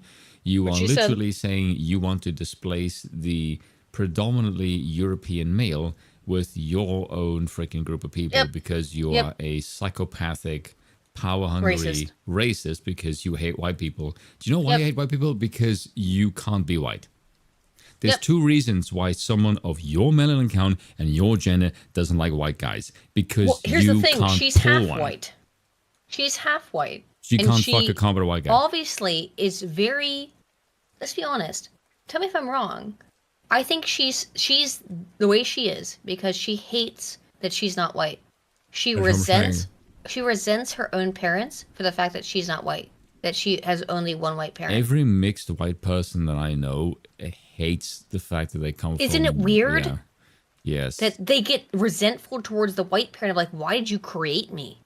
It's Which- because they're not fully white. I don't get it, but It's No matter what because they're side not they fully actually, white. no matter what side they think they side with in terms of They will preference, not be seen by- either way. They are Yeah. they're still either one. They have more in common with half of their whole, like one half of the genealogy pick than they do with their one, own yeah. parent. they pick a culture. And in the case with half blacks in America, they always pick the black culture. Why? You guys Because know the the whites answer, won't but- accept them. No, the whites will accept them. That's No, not they won't. That's not why. The whites No, will they won't. accept them. Whites No, are very they won't. accepting. The problem is, why do they always choose the black side? I think you're wrong on this, Spoon. The reason they choose the black side is the black side is a fucking get out of jail literally free card. Yes, and the Of, whites I will can not do accept that shit. Anything I want. And then if you say you treat me Yes, like an old and person, the whites will make you well- conform to a standard, whereas the other side don't have any. right. So my point though is that if she since she was white, instead she curls her hair, she does all this stuff to make herself look more black. And this is why I feel terrible. It's usually white men I've noticed who are the father of mixed race kids. Wonder why, but it doesn't matter. No, it isn't. They always. I've noticed a lot of that. Her father is the white guy. Her mother's black. That's quite rare. It's much more common to be the other way around. I guess you are right. You are right. But my point is with this thing is that like she has to. It's a rebellion against daddy. Either way, I think it is. Whether daddy's black or white, it's always rebellion against daddy. Of I'm my own person. That and because she can't bang a decent white man. Well, yeah. Every Kamala single Harris, person they of color always want wants it. to find a They want to pristine find the white guy. They want to find the white guy. I have seen a shitload of black women. The moment they see any successful black man not pick someone from their own race, they lose their fucking mind. The moment they Yeah. see someone that is remotely non-white, see them with a white guy, they lose their shit. I saw a whole bunch of fucking black women praise fucking Meghan Markle when she snagged Prince Harry. I'm like, bitch, she looks Mediterranean as shit. You have nothing in common with this woman. But because it's a white guy, you black bitches lose your shit. Stop this crap. In many cases, it's like when when JD Vance started to become popular as Trump's Veep. Everyone said he's got It an was Indian all wife, these why? black women being like, "Oh, he's very handsome. Look at his dreamy blue eyes. Oh, he's so dreamy." Because they want those white genetics, man. Like, just They saying. want the offspring with good hair. I've literally heard them say that phrase. Yeah. They want the white genetics. Anyway, here we go. Meanwhile, they hate high yellows more than anyone. I know. Well, yes, because they're too black. That makes no That's sense. why. Yeah. There's a lot of other reasons that you are not getting the gig. So knowing you that suck. there were a myriad Why- of problems what to do be you think she's solved, we so created an fucking email angry? called She's Talk yellow. at Sweet Baby Inc. And we just said, hey, if you're a sucks. developer who wants to get into the industry, if you're someone who's already in the industry and you want to talk, just talk to us. And so in that year, we ended up with a lot of people who we connected to, and we talked a lot about advocacy. We talked a lot about helping people get into the industry, and we also talked a lot about the importance of telling stories from a variety of perspectives, and especially of having those writers and those creators in the room to help you with that. And as we joined new conversations, as we worked on more projects, more people joined our team. And so in that year, or in those subsequent years, we grew from a team of only 5 to a team of 16. Wow, look at their avatars. Largely black, almost all gay who are not black. You can guarantee that they're all. Every single person. I can't tell you this for a fact, but every non-white who looks like a woman in this is a tranny. I'm just gonna make that as a guess, because that's how these people work. If you're non-white, or excuse me, if you are white, you have to be a tranny. Otherwise, we won't hire you. That's how they work. Incredibly talented people. And during that time, as you might imagine, a lot of game teams were looking for guidance, both in terms of narrative, but also in terms of learning how to tell diverse stories and feature diverse characters. And so naturally, because we were kind of in that conversation, we helped them. Throughout the years, again, we worked on, as I said, a ton of games. For most of a ton of games that all got panned. Why? And you wanted to hide once that your company got found to be responsible for these games. Why are you necessary? She's not. That's my point, is that the best years of gaming was well over a decade ago, before any of you useless pricks decided to show up and fuck with the industry. So this concept that any of you are necessary, this is a bunch of bullshit. Actually, would you like my psychology sort of review here? Look at the games that she's made smallest. She has Alan Wake 2, really big, that has a black character. Sable, Run and Jump, Slam Dunk. These are really micro games. The Spider-Man 2. Why is this game not huge? Whereas this Usual Justice, extremely indie game, is also enormous on the screen. God of War Ragnarok is tiny. This shows, she might understand this, but this shows in her presentation where she prioritizes these games. Diversity. Is that enormous, huge, multi-million-dollar franchises like God of War are less important to her than Usual Justice, Sable, and Run and Jump, Slam Dunk. But it's very poorly for Alan Wake. Yeah. Most of these we did writing, story development. Sometimes we just kind of came on and did spot checks. But the thing that genuinely made me really, really proud of all of us was that is they come in and say they bring this game companies bring this company Sweet Baby in to say, is my game racist? Are we going to get canceled for this game? And she and her company are always going to say yes. So hire us longer. No shit. It's like, what Bill, help me with... They literally extorted Wukong for 7 million. Help me with this and Wukong analogy. told them to go fuck themselves. One of the two of you, help me with this analogy. It's like, you have a problem that you have created. And then you're saying, it's mafioso tactics. I'm saying, I'll fix that for yous. I'll fix that for yous, but you better make sure that you let everybody know that it's me who's fixed it. It's that kind of shit, isn't it? I'd like to know who the hell is telling them they're necessary. Yeah. Well, the company, she said it in her original speech. Or the company bully thinks them. they can get more DEI money by spending less money to get... They're making a net profit on it. Funded and paid for by the Canadian and U.S. government. I'd like to point that out. Sweet Baby Inc. And often the Norwegian as well. And the Norwegian government, yeah. We were living up to the title that I had wanted to. We were becoming true narrative developers, capable of taking on pretty much any task. Your taxpayer dollars, if you're a Canadian, an American, or a Norwegian, are going towards this woman's salary. Because as far as a touch story on any project at any time, and that expertise was a result of all the different kinds of work that we were doing. For those not in the industry or not familiar with it, most game writers in their entire careers will see 5 to 10 projects as just a lifetime, and we would see that many projects in a matter of months. Yeah, they all sucked. And what happens when you work on that many projects and you get to see the inside of so many processes is that weird. You don't learn necessarily like, oh, here are the ins and outs of working in this specific company. You instead hyper-focus on narrative and all of its parts. No. Oh. No, you'll find your work is incompetent because you're just burning through things. What do you do? Your entire job, Kim Belair, is to sit there and say, this makes me feel uncomfortable as a black woman. That's your entire job. It's nothing to do with your narrative. Is nothing else other than that. Is this makes me feel uncomfortable as a black woman, as a high yellow bitch.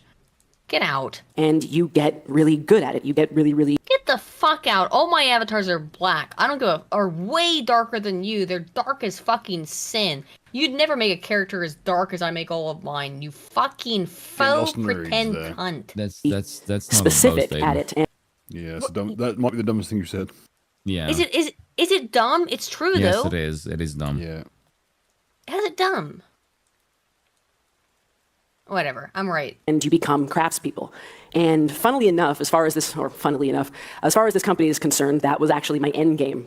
I wanted us to become craftspeople because when I was a kid, I learned a lot about Carrie Fisher. And beyond her acting career, she was actually a very respected script doctor in Hollywood. And I remember finding that so fascinating and really striking because... Carrie Fisher, who was a complete drug addict to the entirety of the Star Wars universe, one of the most abused people in Hollywood, she was your idol? Makes sense. Quite famously, she was someone who struggled a lot with the eye of fame, but it was so comforting and interesting to hear that in this community of artists and writers, she was deeply respected just for her craft. No, she wasn't. She was a well-known fucking drug addict. If I'm being honest, just as a creative myself, that's all I've really ever wanted. She was too degenerate for Hollywood. She was too degenerate for Hollywood. Yo. I've never wanted to be known by audiences, really. I've never wanted to be known by gamers, certainly, and Oh, that's why you do speeches in public like this whole time, is because you never wanted to be known. Right? Spoon. That's why she does these things, right? Because she doesn't want anyone to know about their narrative design company? If you let her talk, she'll answer that. I know. I've wanted to be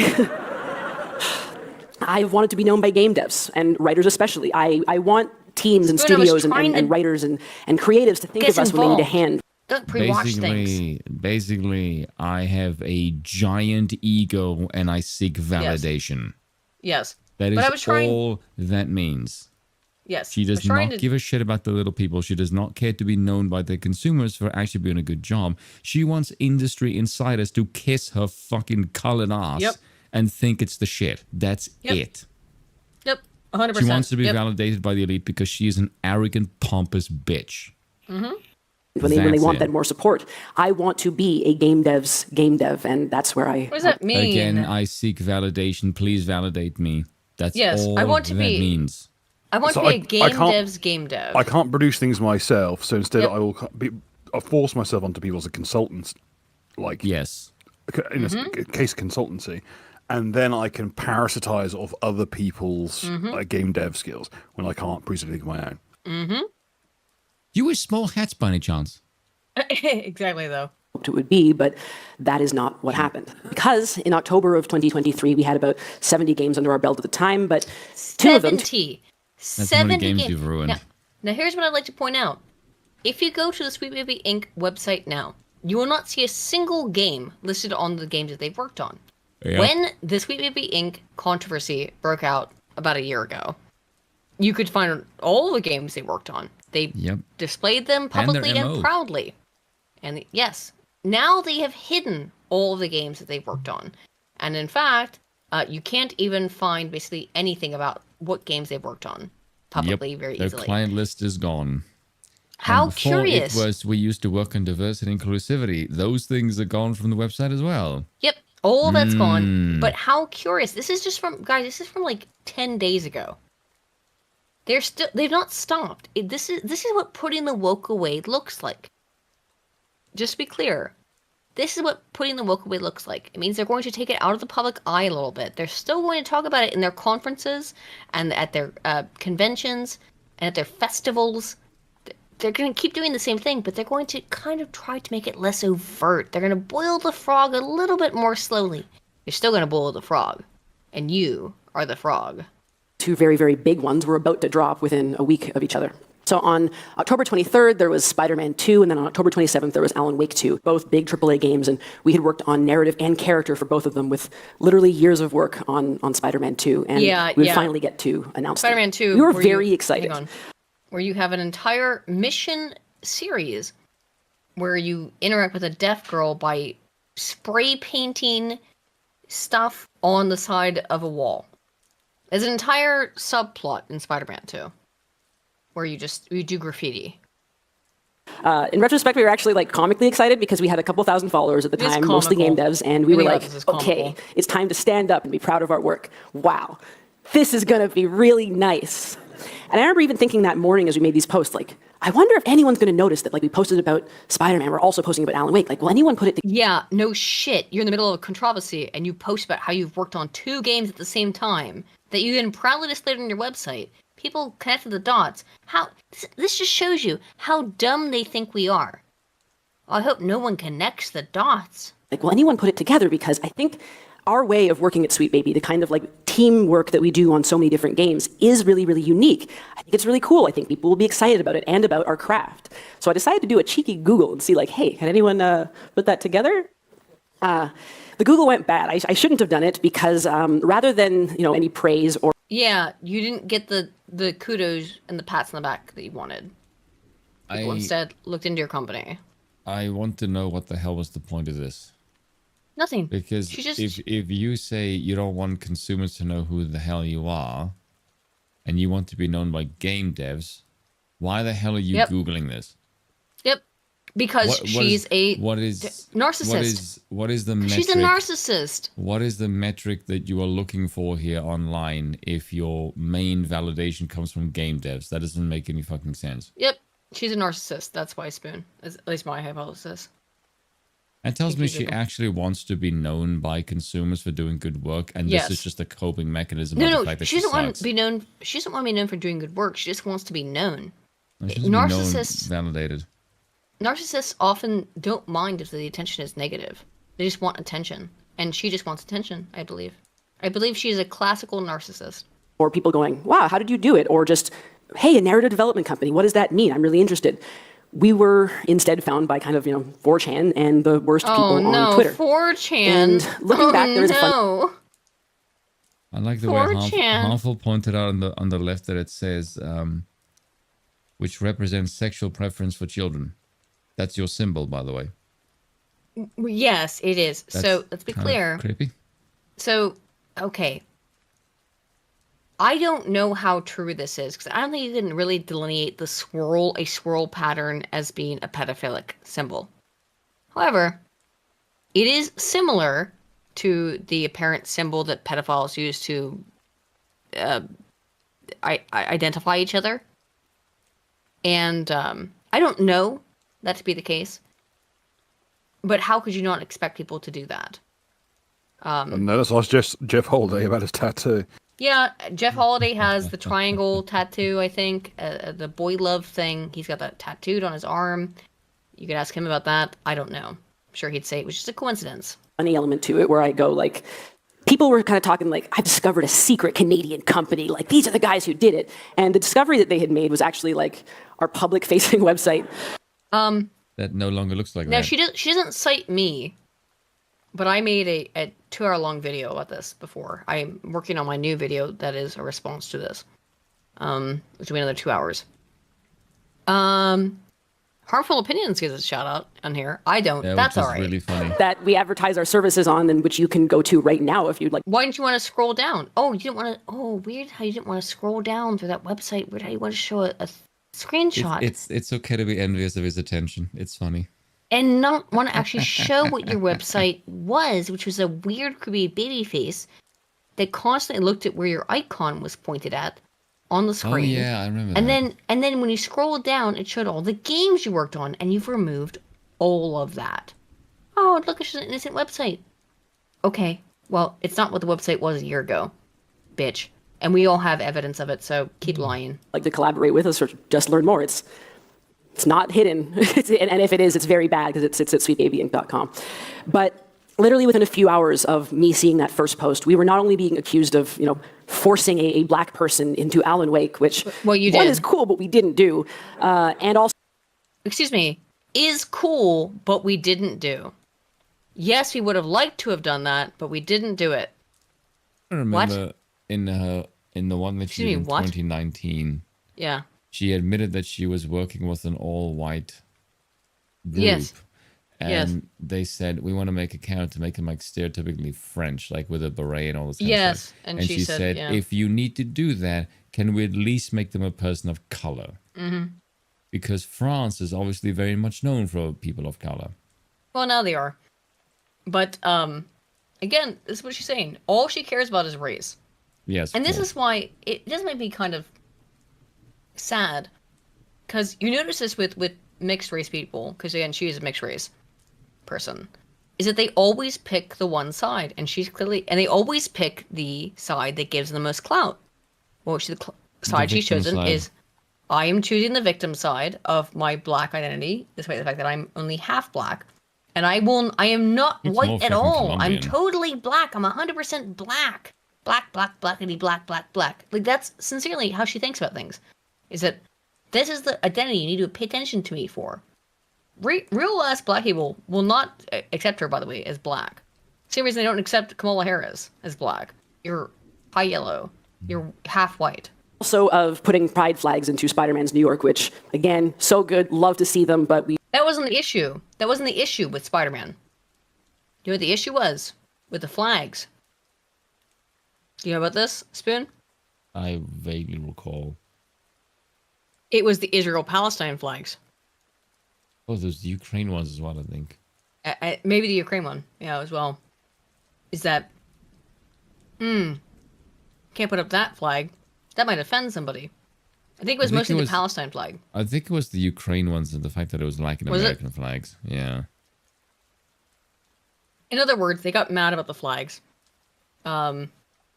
Players did, essentially, because like you couldn't have like a regular American flag. But I remember she really got fucking chunky.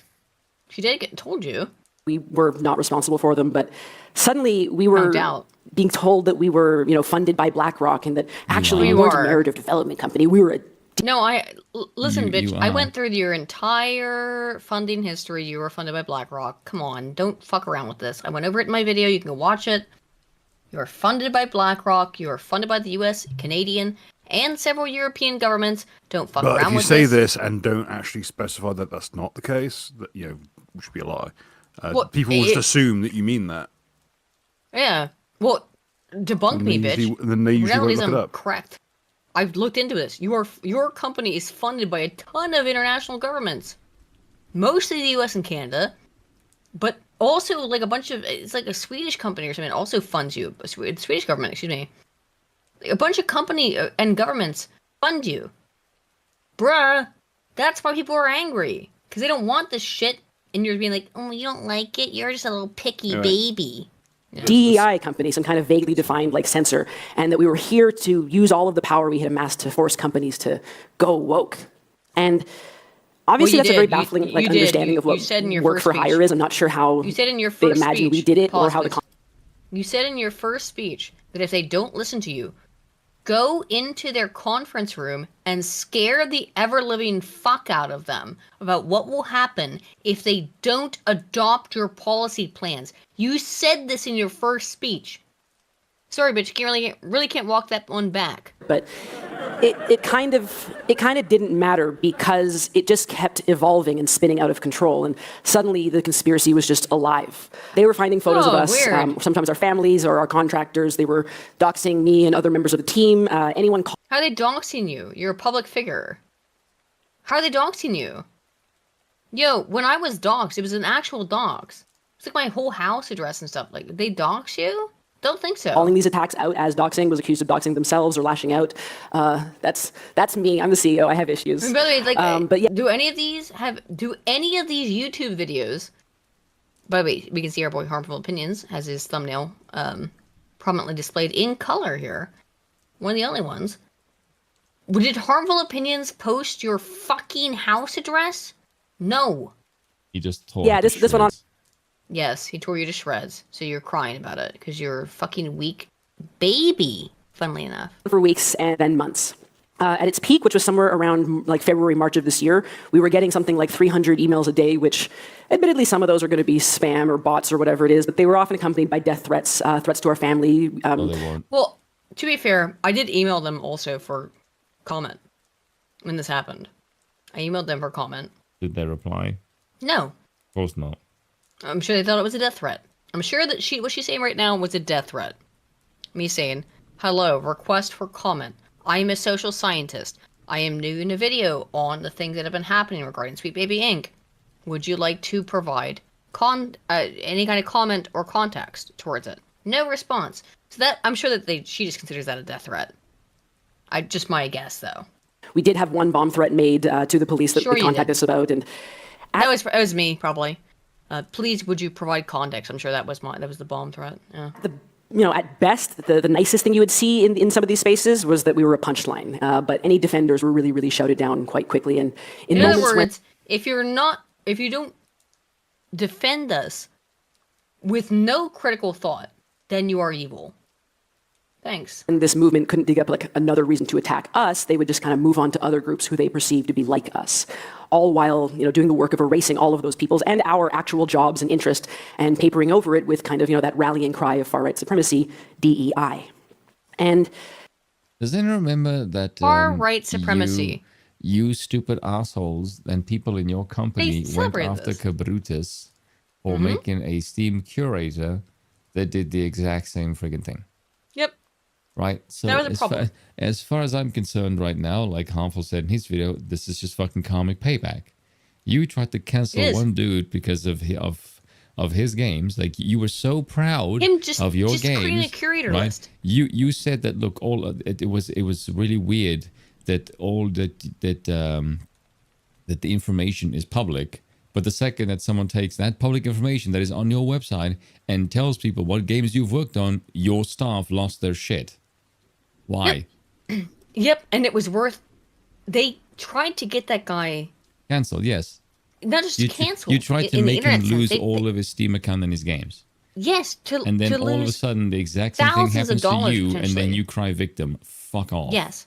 They tried to rob this guy of potentially thousands of dollars worth of material, and then went, "Oh no, I'm being attacked. Yeah, how dare you?" They cry out in pain as they strike you. Thank you for bringing that up, Spoon. Thank you for bringing that up.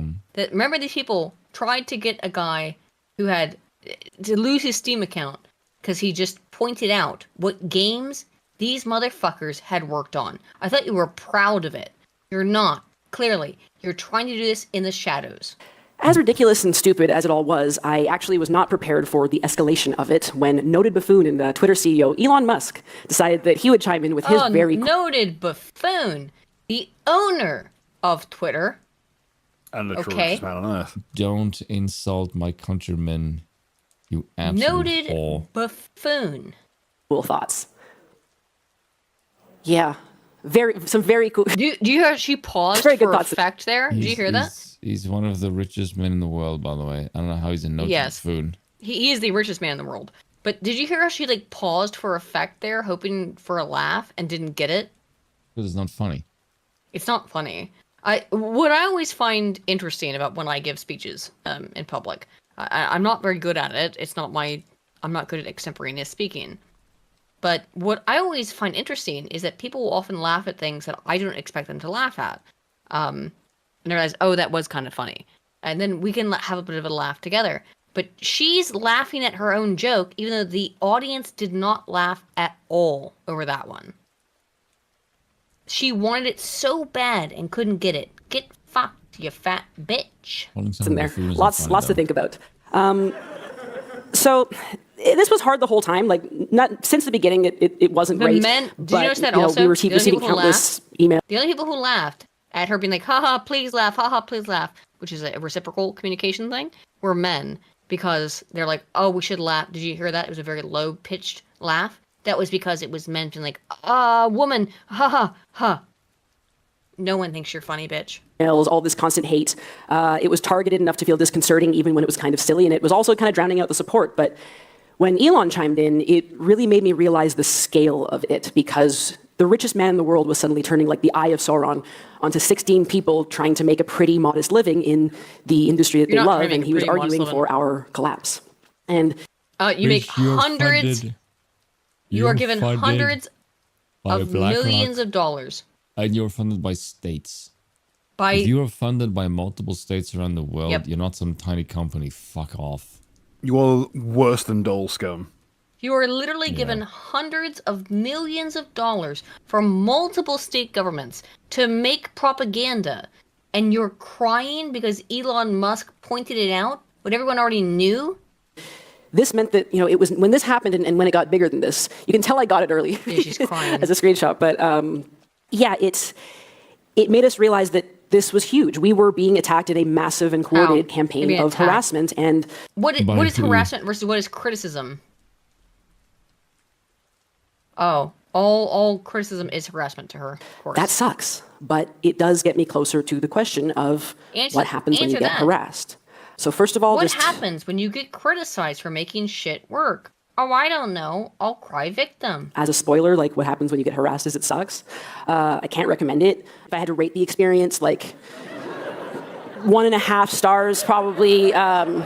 No one gets. It's not. So, at least we know where all this shit humor comes from.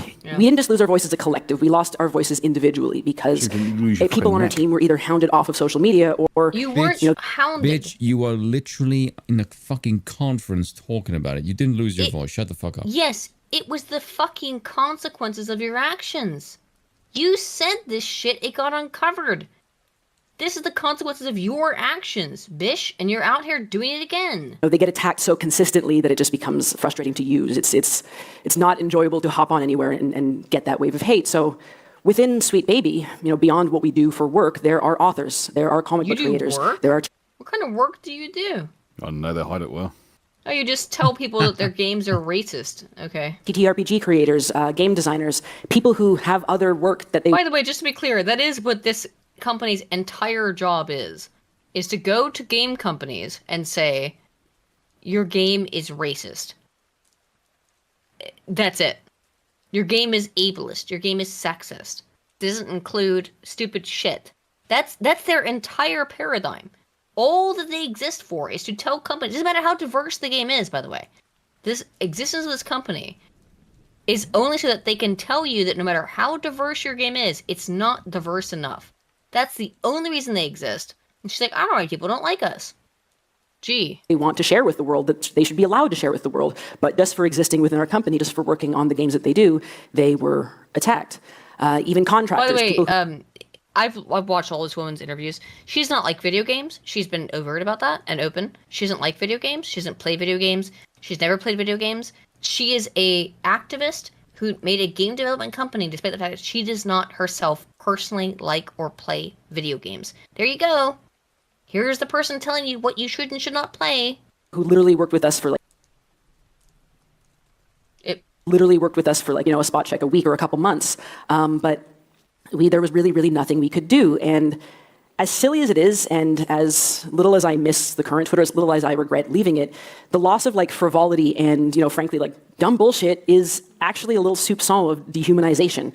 Because I would love to post a picture of my latte or my dogs without people going oh, I guess coffee is woke now, and hey, that dog is pretty gay. No one cares. We weren't allowed. We are no longer allowed to be in the conversation without, what amounts to mass. Because you're paid for by governments. Your entire industry is a international government level version of those 3 women in the office who do fuck all.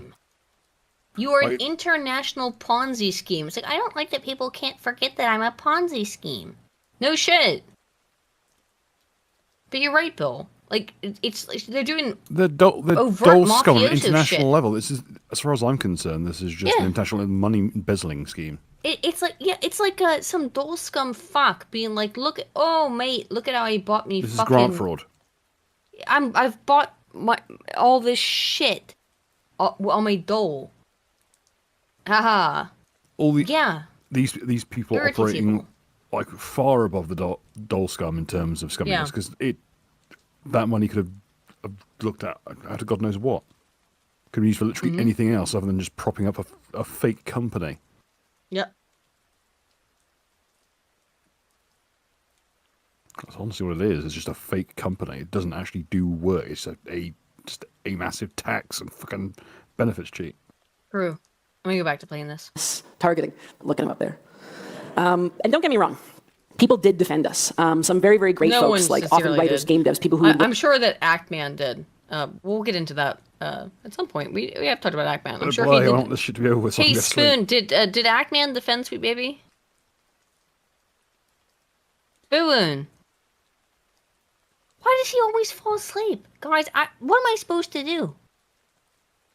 Spoon always falls asleep like halfway through the damn stream. We are getting close to the end. Halfway through, We're getting near the end, but like he's already asleep. Worked with people we had not worked with who could see this thing for what it was, but while I appreciated the defense and the team appreciated it so much, that support is still really hard to feel in the panic of the moment. I didn't even get in and the so instead, stuff. I felt really guilty. Well, I felt responsible. Like I felt bad, not for doing the job that I love, but for building a space that was meant to be protective and creative for a bunch of people and having it turn into something that, through no fault of our own, saw my friends and my loved ones and my colleagues and my coworkers. All right, are we done? Are we done with this, Bish? Yes. All right. So Asmongold, okay, so just to be clear, to preface what I'm about to play, Asmongold, who is one of the biggest streamers on Twitch, has been banned from the platform. He's been banned from Twitch. Why? We're going to watch some of it here, but I'll give you the TLDR of what happened is that he said exactly what we said earlier, which is that he does not have a bunch of love for Muslims. He thinks that Islam is an inferior culture to the West, which it is. And for these opinions, let the man speak for himself. I'm just saying because Hassan Piker's not going to give you the real breakdown because he's a lunatic.